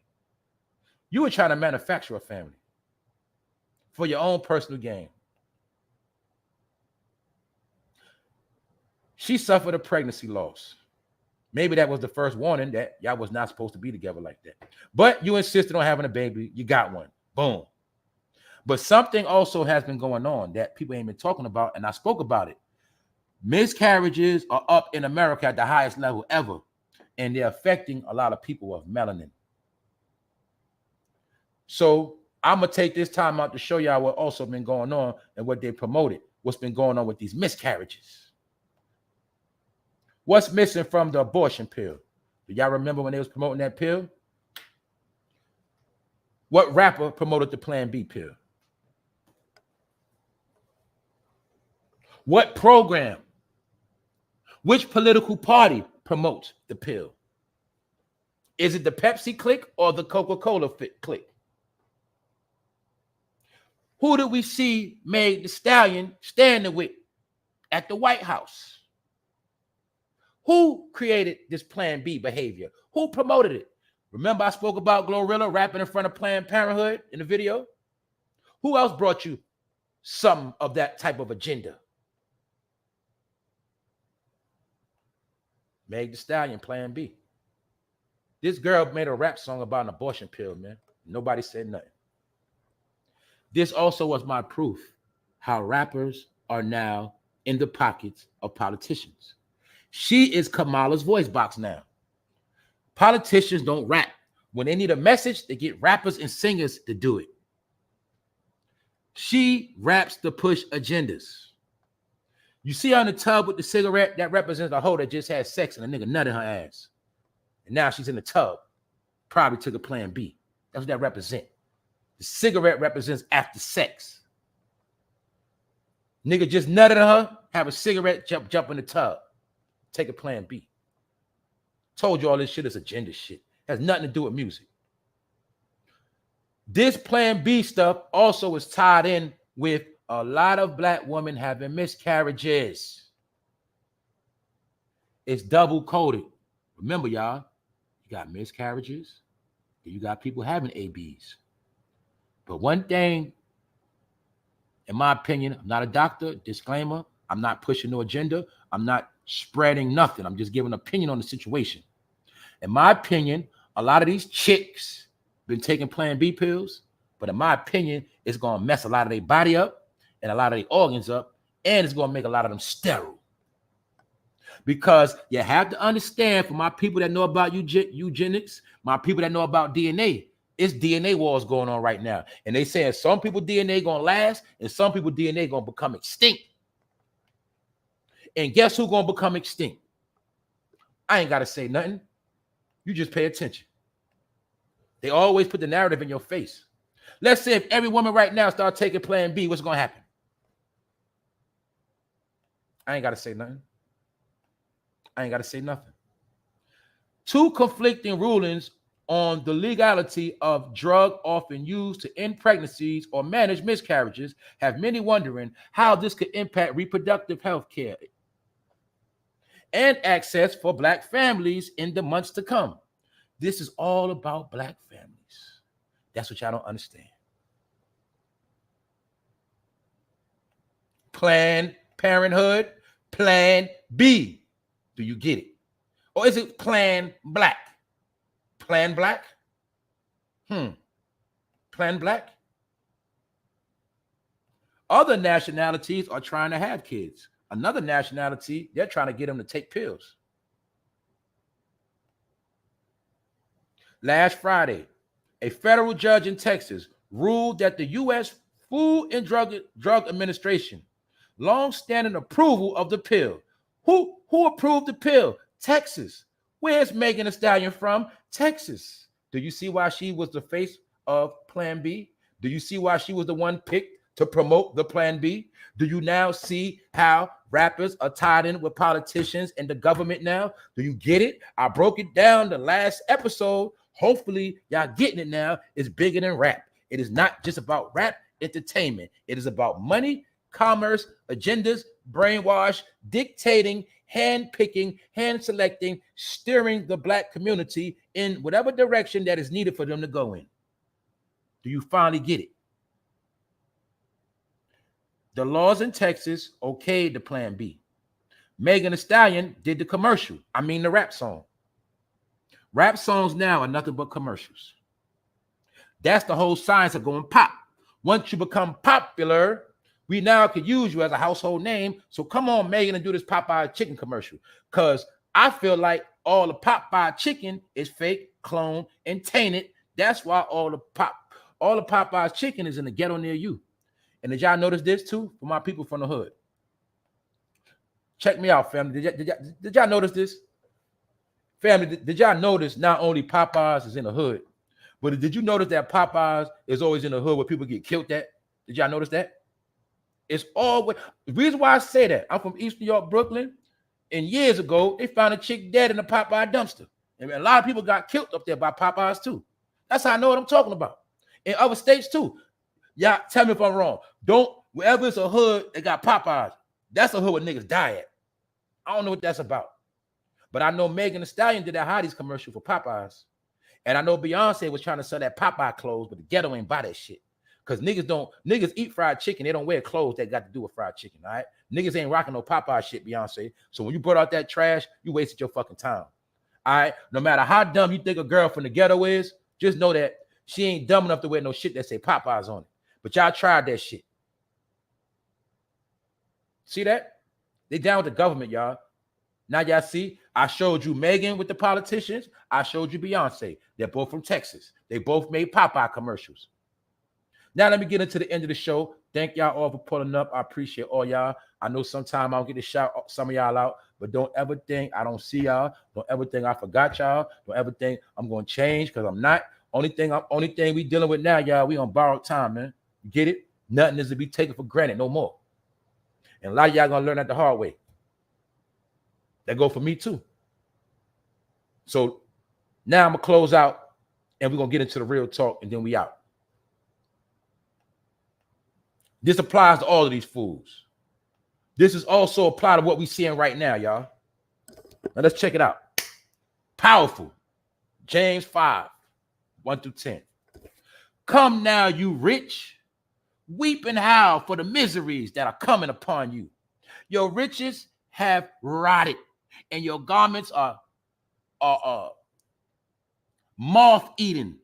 Y'all know the whole science of how moths, when they get in your house, they'll go in your closet and eat your food, eat your clothes up. That's what all this represent. Then we see the fashion industry shut down. Did not tell you they can't go buy designer like they used to. For people on my channel that's tuned in, y'all gonna see everything I was talking about. It's in this verse. Now let's look at it one more time to bring it up to speed. And I'm not gonna stop this time. Come now, you rich, weep and howl for the miseries that are coming upon you. Your riches have rotted and your garments are moth-eaten. Your gold and silver have corroded, and their corrosion will be evidence against you and will eat your flesh like fire. You have laid up treasure in the last days. Behold, the wages of the laborers who mowed your fields, who kept you back by fraud, are crying out. Or should I say, who you kept back by fraud? I'm going to break this down. They're telling us. They've been playing with us, using our money for all their selfish reasons with their fake agendas. We've been supporting everybody. That's what they talking about with our wages and our labor. I'm going to get to it. They said you kept them back by fraud. Showing y'all it's been a conspiracy on them to keep us poor. Right here, they kept us back by fraud, lies, deceit, tricking us. This whole poor shit was a trick. Y'all keep telling you. They had to keep putting in black people head. You're poor, you're poor, you're poor. You ain't shit. Your family never owned nothing. Now look. You and the cries of the harvesters have reached the ears of the Lord of hosts. You have lived on the earth in luxury and in self-indulgence. Now, let me break this down. This is a shot at the rich. For all you rich idiots, this your scripture. This even apply to your dumbass Deion Sanders. That's why I told y'all, man, the Lord ain't with this damn fool. The Lord ain't with none of these idiots. You know why? How I know? Oh, man, how you gonna say the Lord ain't with that man? If the Lord was with this dummy, he would have knew the scripture. And if he knew the scripture, he would already knew to be humble, because the scripture is talking to dumb niggas like this that don't believe that one day y'all all gonna get y'all issue and you gonna fucking fold.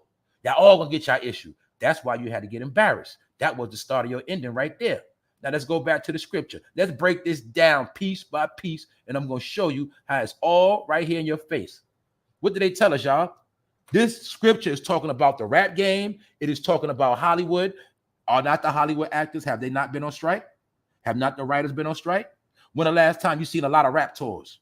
Have not all the one-hit wonders disappeared? So I'm giving you a formula. Now look, come now, you rich, talking to the rich people. Weep and howl for the miseries that are coming upon you. What is weeping and howling? Crying, whining. What we seen all these celebrities doing? Crying, whining. About what? How they did me dirty. They jerked me. They didn't pay me. Oh, this and that. Old stories. Big cheated on me. See, they all reaping the misery. Fake ass Tupac stories. Jada Pinkett and them knew they was washed up. They had to stage a whole event. I'm telling y'all, they've been sinking the pandemic was to sink them too. Don't get it fucked up. The pandemic was also to sink these rich clowns. Don't get it twisted. It was not just for the poor. The rich and the poor have been under judgment. Everybody. It's just that the rich cannot accept it. Little did the rich know it was the scripture prepared just for them. Come now, you rich, weep and howl for the miseries that are coming upon you. Now you see why they was protesting. Now you see why Monique always trying to sue somebody. Now you see why Diddy running around scrambling, because what's upon them? Howl and misery, crying, whining. Why? The Lord ain't with them. He don't hear them. You only cry and howl when the Lord don't answer your prayers, or he ain't with you. Now look, what else they said? Your riches have rotten and your garments are moth-eaten, meaning your money is dwindling. You niggas are going broke. Have I not been showing y'all this? When I kept telling y'all this shit was over, it was not just from my own opinion. It was from other things and other signs that have been presented. Now, mind you, everything I'm saying, I did not know about this scripture. I'm looking at it. Now look.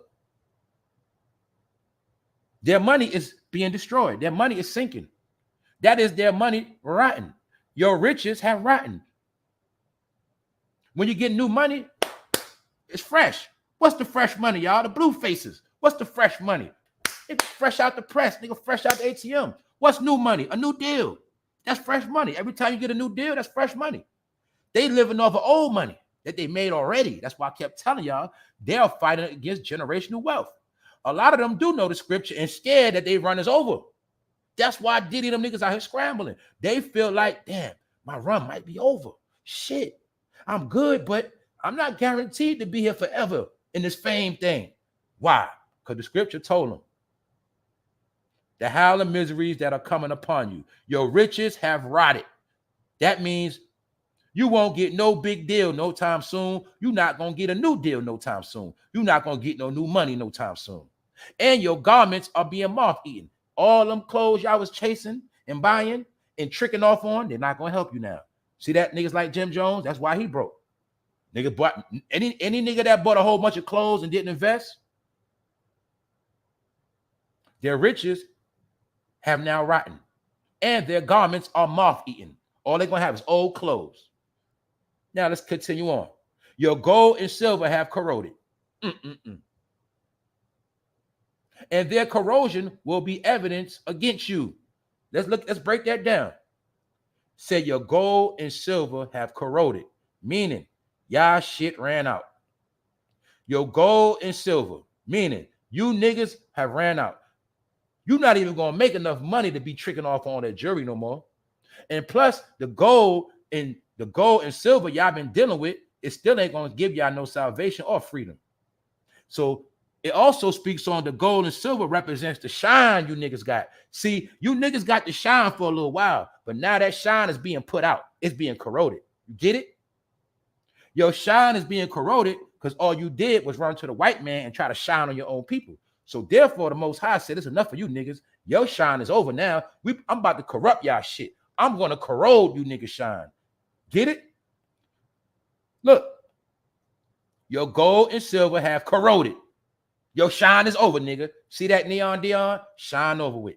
And the rest of you niggas, that's why I told you, we never seen these rappers get bashed this much in your life. You ain't never seen Jay-Z with this much bad news. You ain't never seen Diddy naming all this bad news. Beyonce, you done seen every celebrity in a modern time name get put in the bad news category or they played themselves. And they will forever be a mockery on the internet, every last one of them. That's why you got to notice this too. Did you notice since the pandemic, a lot of celebrities been getting bashed more than ever? You never seen Jay-Z this much dragged in the media. 50 Cent, just name them all. They all got dragged lately, right? Destroyed. Because the gold and silver is corrupting. Their prosperity and fame is phasing out. That's why I told y'all, anybody that's in this game for fame, anybody dealing with anything any longer for fame, glory, vanity, all that shit is over with now. Not because I said so. I'm just showing you what's happening to people. That time is over with. So look, we in a time of judgment. That's why it's over with. So look. Oh yeah, don't forget Deion Sanders also played for the Cowboys, Texas. So I'm just showing you these relationships. But look, check it out, y'all. We about to get out of here, y'all. As you see, your gold and silver have corroded, meaning your shine is over with. Didn't I tell you a lot of big people's going to fall this year? At the beginning of the year, family, I said what? A lot of people going to fall this year. A lot of people going to go up. So all of y'all who have been frauds, your shine is over with. Period. That's why your gold and silver have corroded. Time's up. Shit was fake. Only fake shit corrodes. That's what they're trying to tell you, man. That's it. Now look. You have laid up treasure in the last day, meaning you niggas been getting rich when everybody else starved. Y'all been stacking y'all riches. Y'all been only paying attention to y'all networks. Y'all been doing everything for clout. See why I said what I said? When she said she asked God for a life of love and happiness, now you have embarrassment and suffering. Why? It's right here. Your gold and silver have corroded, and their corrosion will be evidence against you. So how do we know that their shit is over? Because it's in front of us. Everything they do is fucking turning to shit. Everything they do is starting to fail. That's how we know the corrosion is in effect, y'all. That's the sign. That's the evidence. See that? We getting the signs. You have laid up treasures in the last day. The last of the money y'all got, they say allegedly both together, y'all were worth 15 million. So according to the scripture, that is all the treasure y'all have laid up, which means y'all not going to never make that money again. Not on that level. Y'all also have done this. Y'all, behold, the wages of the laborers who mowed your field. The laborers are the workers. The laborers represent the regular people, the civilians. Everybody got paid off the civilians, meaning everybody rich got paid off selling civilians' dreams. Who are the civilians? In this particular category, we'll say African Americans.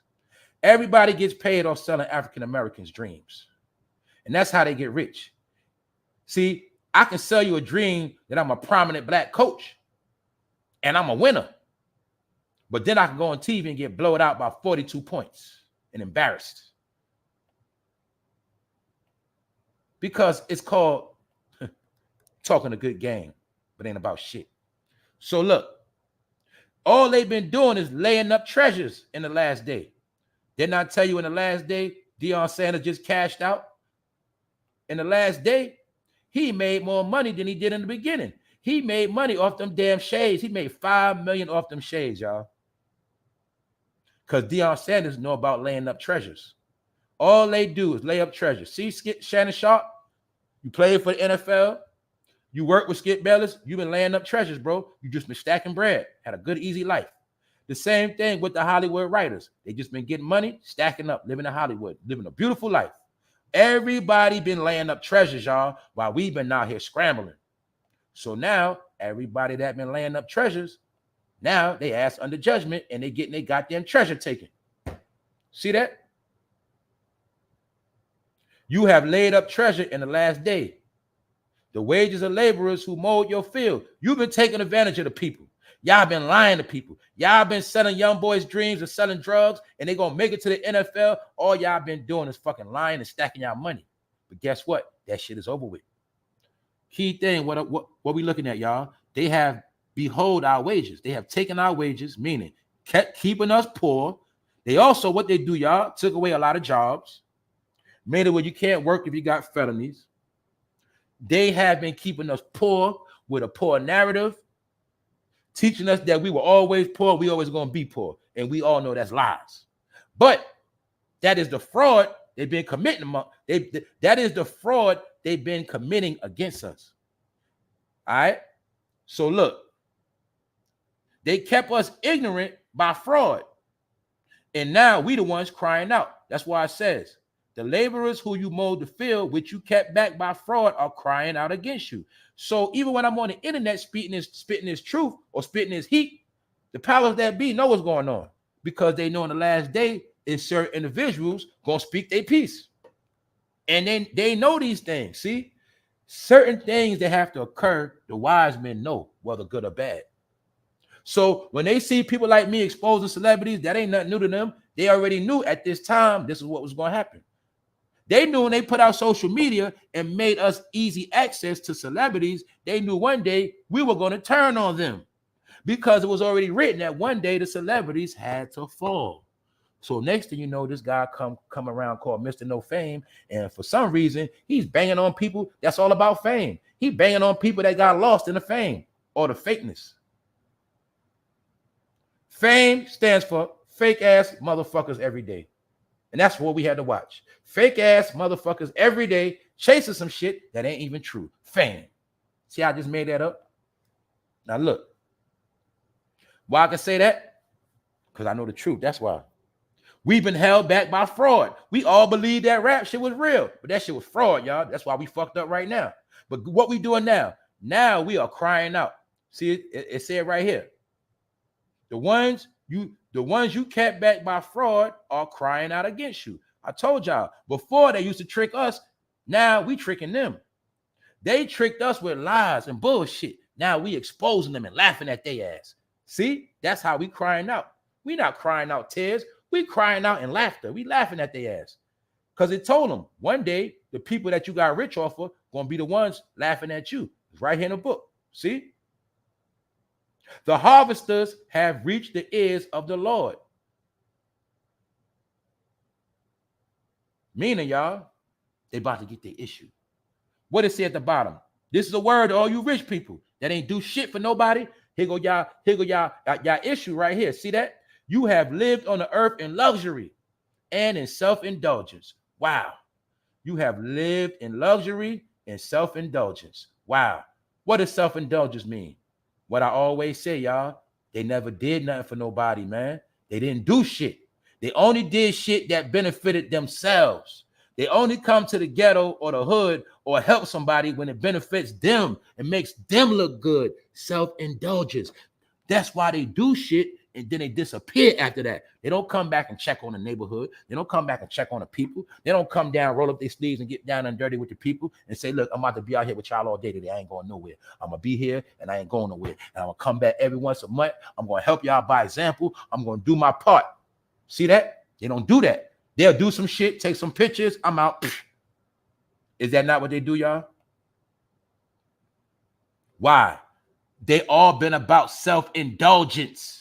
Only about themselves. That's why I told y'all the whole key to this Colorado thing, if you pay attention, it's the Deion Sanders show. Coach Prime has nothing to do with college kids. That's what I was telling you. It's all about self-indulgence. The same way this marriage had nothing to do with neither one of them. She got with JEEZY, it made her look better. He got with her, it made him look better. And together, it made them a celebrity couple. self-indulgence. That's why anybody indulged in self-indulgence is going to fucking crumble. It's already written. You have lived on the earth in luxury and in self-indulgence. Anybody that was getting money and thought it was all about them, and you look down on people trying to floss, all that shit, watch all of them fall now. See that? Even the big YouTubers have fallen. Have you not seen it already? Any platform, you pick a place, a job, and you'll see the ones that was the biggest and ain't do right falling. Now let's continue on. I'm almost done, y'all. Hey, y'all, it looked like everything back to normal. The video ain't messed up yet. Wow. I think we back, y'all. That means I'm about to heat up. Come now, you rich, weep and howl for the miseries that are coming upon you. You see them talking to the rich? Come on now, you rich, weep and howl for the miseries that are coming upon you. Your riches have rotten. That's what I'm trying to tell y'all, man. They done. It's self-indulgence. You have flattened your hearts in a day of slaughter. Told you niggas getting slaughtered out here. They flatten their hearts. Or should I say, pardon me, they fatten their hearts. Pardon me, y'all. They fatten their hearts with self-indulgence. What is that? How do you fatten your heart? It's all about me. That's what. Look at me. It's all about me. They have fattened their hearts in a time of slaughter. So everybody been getting rich while so-called black people been dying and getting slaughtered and having money issues and getting denied on loans and getting pushed out of jobs and figuring out how they're going to pay their bills. And guess what? All of that shit I just said was by design. It's called the system. And the system was created to keep others fat and to make us skinny. That's why I had to read the scripture. It's right here in the scripture. See? The wages of the laborers. That's everybody who's been putting in work. They've been using the ones that put in work for their own personal gain. The wages of the laborers who mowed your fields, put in that work and kept you straight. You try to keep them back by fraud. So my point is, they've been keeping us back by fraud, lies, y'all. That's why I'm telling you, everybody at this point, you got to think your life over. Your whole life was a lie. From Santa Claus to your first day of kindergarten, lies. That is the fraud that was created amongst us. And they have created fraud. Well, why you think the saying called perpetrating a fraud come from? It is a certain people who are the masters of being frauds. My point is this, y'all. These are the people who've been overindulgent in self-gratification, eating off the hog. The same people you've been watching on the internet every day for fucking months and years on Instagram, flossing on you. That's the people they fucking talking about. They've been keeping everybody down by fraud. Now we crying out against them. And they got a fat heart in a day of slaughter. Now, we already know all the ways our people getting slaughtered, but mainly it's financial. Our people are already slaughtered spiritually. A lot of our people are slaughtered physically, disabled, sicknesses. We just spoke about how a lot of our people taking Plan Bs. A lot of our people having miscarriages. A lot of our people got pressure, all type of stuff. But the point is, that is the signs that we are in a day of slaughter. Slaughter means death at mass numbers. And it's only one people who are dying at mass numbers right now as we speak.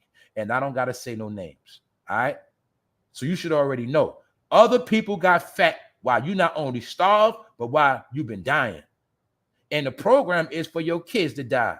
And everything, die, die, die. And they also said that in the next 20 years, a set group of people will be erased from history. So that's what they saying, not me. And when I do my own mathematical formula, I think what they're saying is 100% correct. And everybody been getting themselves fat and bigging themselves up. Meanwhile, everybody else is going down the drain. So to Deion Sanders and the rest of them, what good is it going to be when you rich, but most of your people not even around no more? Or your people are going to be the most frowned upon. Because no matter how many games a black coach win, it is not going to help a people be respected as a nation or as successful people that are smart. Because Deion Sanders can teach you about football, but he can't teach you nothing about who you really are and about what's going on in the country right now. His job is to distract. He is no different from the character of Burger King. He is no different from Ronald McDonald, a fucking character. Hopefully y'all get it now.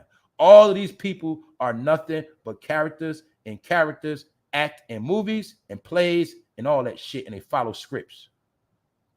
Let me show you something else what Jeannie Mae said, because I don't want to forget about JEEZY.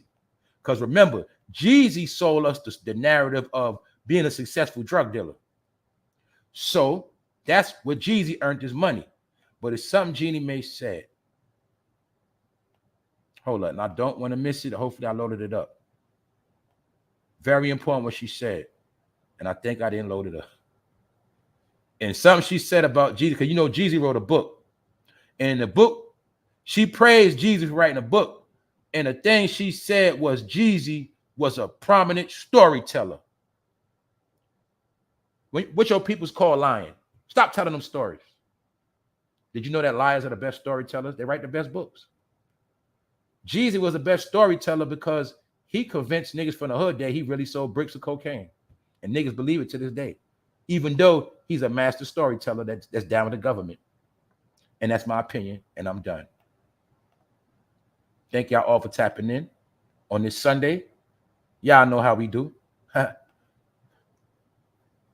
Thank you very much, D Mecca, for donating to the super chat. Thanks for always supporting the channel. Thank you, everybody that support. Through Cash App, through likes, comments, shares. Tell a friend. You can share the video through text message. Anybody that's an idiot, you need to put them on. Anybody that sleep, you need to wake them up. This is the last dance. It already been written. It's over. Why is it over? Because we can't get no lower than low.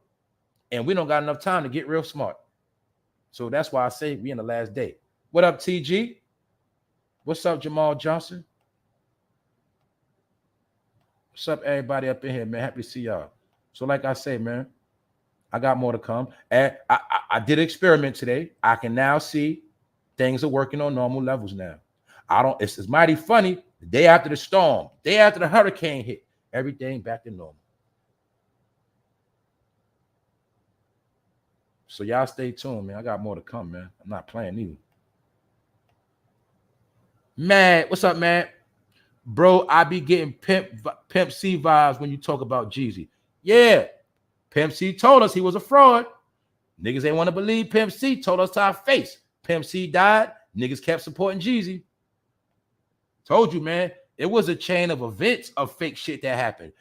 All this fake stuff did not just start happening. I'm going to say this fake stuff been going on at least 10 years plus strong. Of fake shit, and people was accepting that shit. That's right.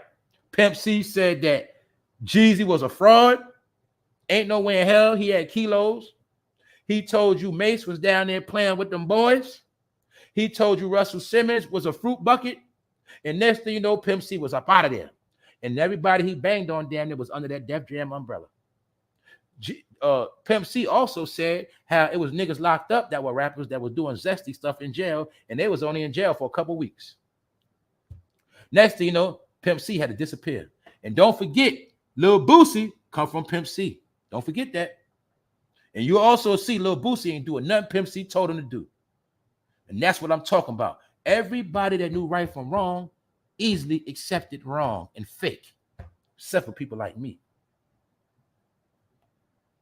I ain't never changed. That's why I'm still the same. People looking at me like I'm one way. No, I ain't no way. I'm the same. I just ain't go for the shit everybody else went for. I stay the same. So if you want to call me old school on that, yeah, I'll be old school on that. Because my foundation gonna stay old school. That ain't gonna change. But I'm always adapt. I'm never gonna change. Father God, thank you very much, Father. Thank you very much. Appreciate you.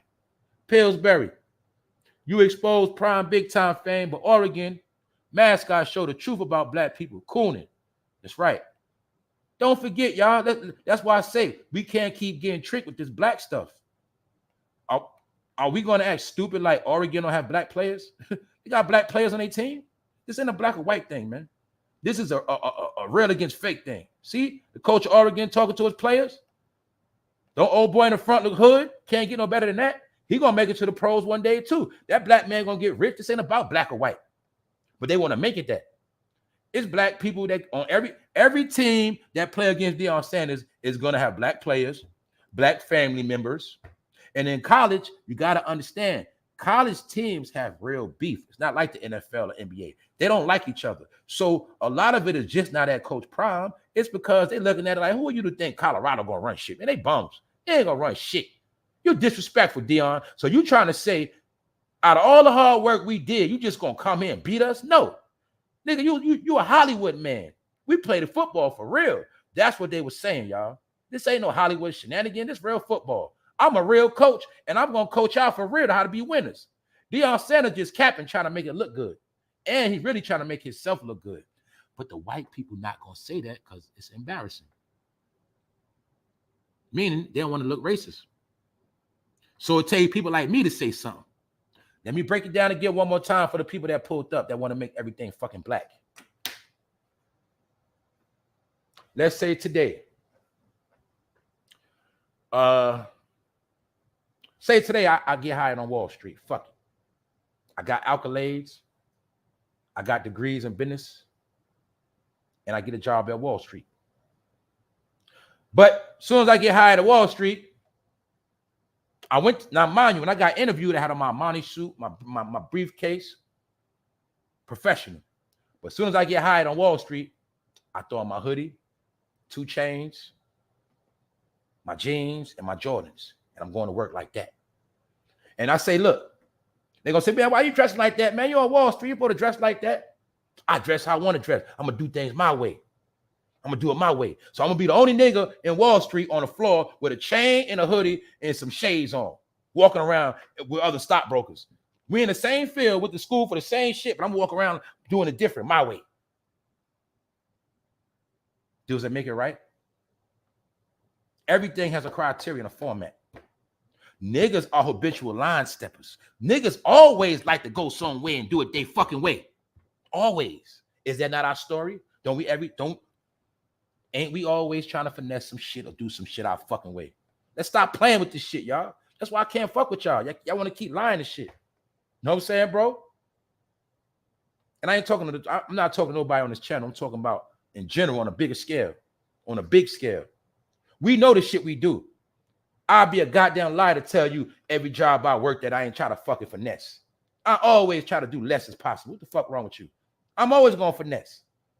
Because I ain't going to work the slave. But my point is, why are we going to act like this shit ain't true? Like we go to places and do our own thing.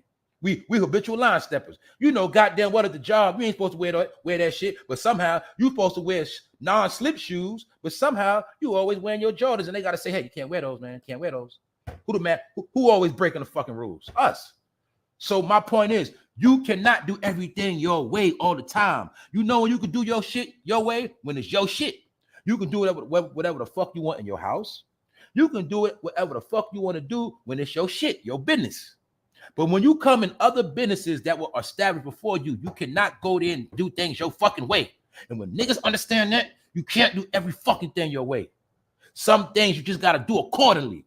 And that nigga shit of doing everything your way is the recipe for niggas failure. That's the truth. Now, you could do some things, like, look, everybody's on YouTube. I just do it my way. What's my way? No fame. Everybody chases clout. I run from clout. I do it my way, but I stick to the criteria of YouTube. Get it? I still got to be in the boundaries of YouTube. If I don't, what's going to happen? They're going to cancel my ass because I have to stick to the criteria.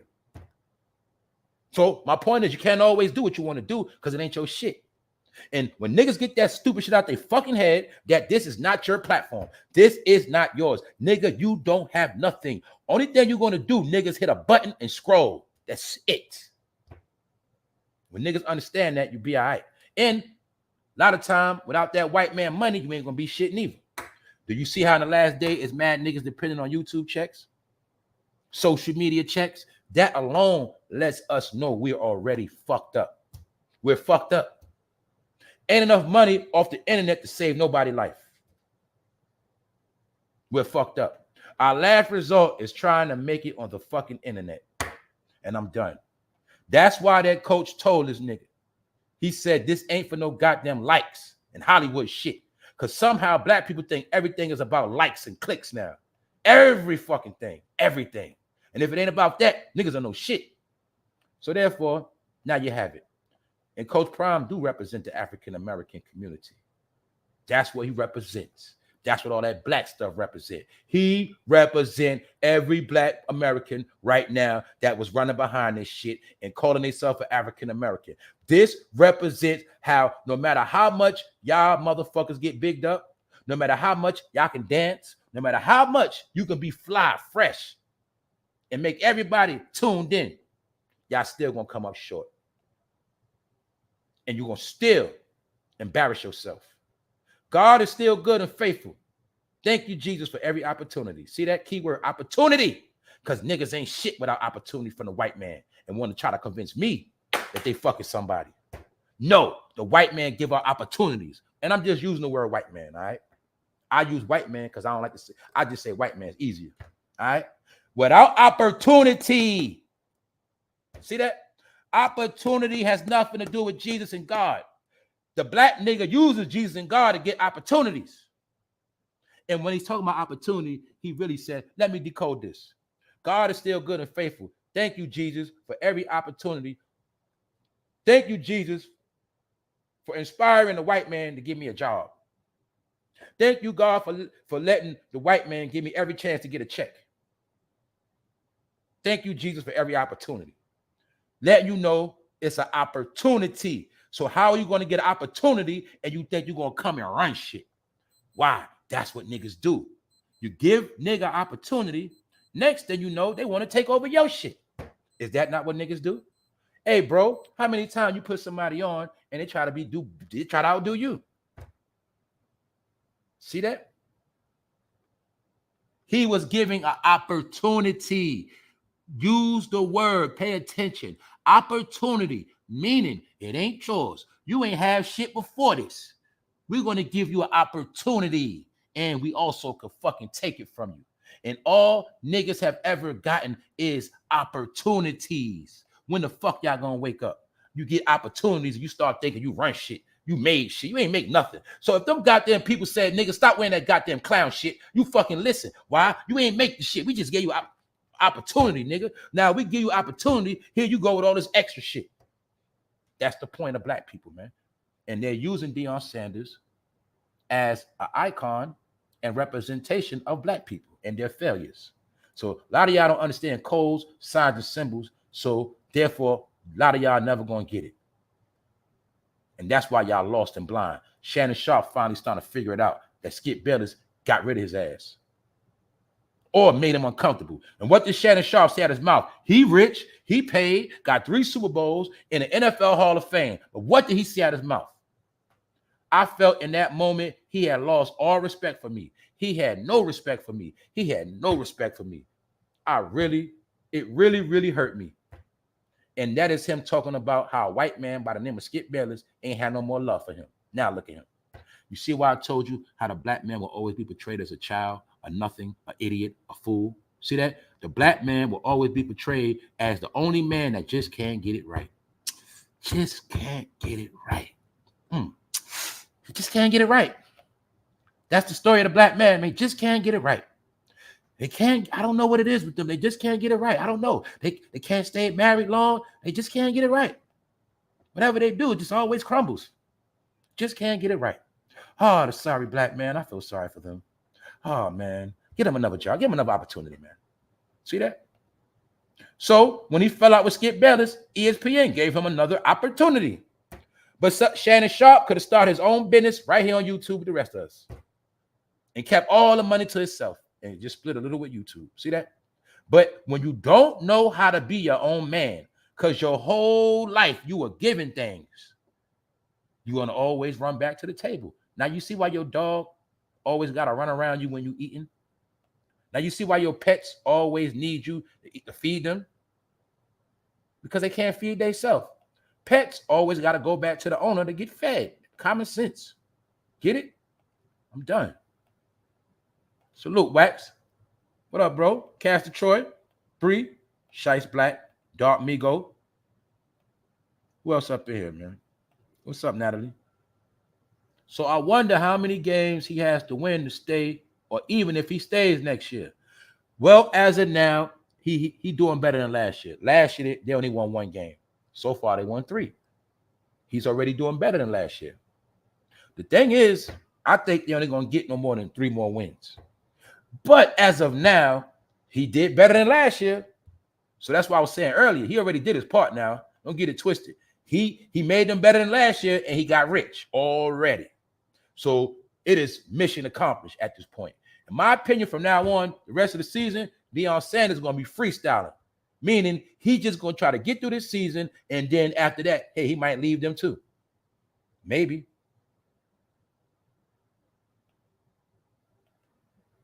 So like I said, y'all, that's it. We make everybody rich. That 42 is different, right? You know about 42. Haha, a lot of y'all know about 42. A lot of y'all that know about codes and gematria, you know about what 42 is, y'all. That's why I'm talking to the smart people, man. I need y'all to turn up more. A lot of y'all that know gematria, you know what that 42 means. It got broken down through Jackie Robinson. Ain't no coincidence why he wore 42. All right. One thing I never forgot about 42 in gematria, they say 42 represent niggas. All right. That's all I'm going to say. I'm going to leave it at that. That's all I'm going to say on that. Y'all do your own research. My black is beautiful. 43. What up? What up? My black is beautiful. Thank you very much for supporting. What's up, Madanice? Yeah, man. I guess y'all ain't getting no notifications. That ain't going to happen. All my notifications are never going to go out. I already told y'all that. That ain't going to happen. Yeah, man. All right, y'all. I ain't going to hold y'all up. We just rambling right now. I'll be back later. On that note, episode 445, Fun on Fame Live, and we going to stay alive. On that note, we out. 1.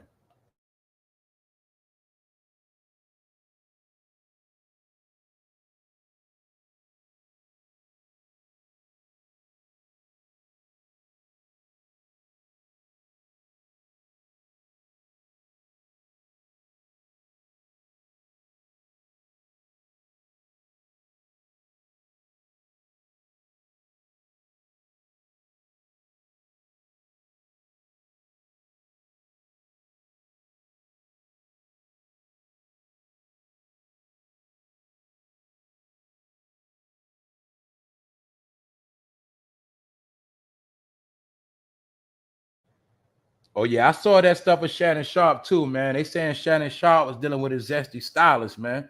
And he's being accused his stylist broke up with him.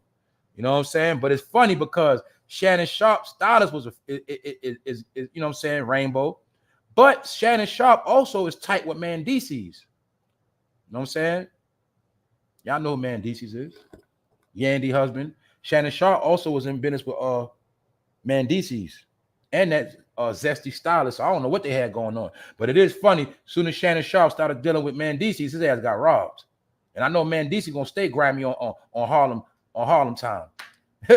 Mendices playing that good role, but Mendices be around the Bloods. I think Mendices has something to do with Shannon Sharp crib getting robbed. That's what I think.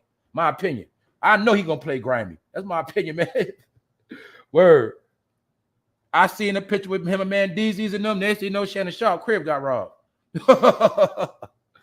Word, my black is beautiful. Jamila, what's up, Jamila? Natalie, what's up, Shice Black? Angela the dog, what's up, Angie? What's up, Anna? All right, y'all, I guess that's it. I'm back out. 1.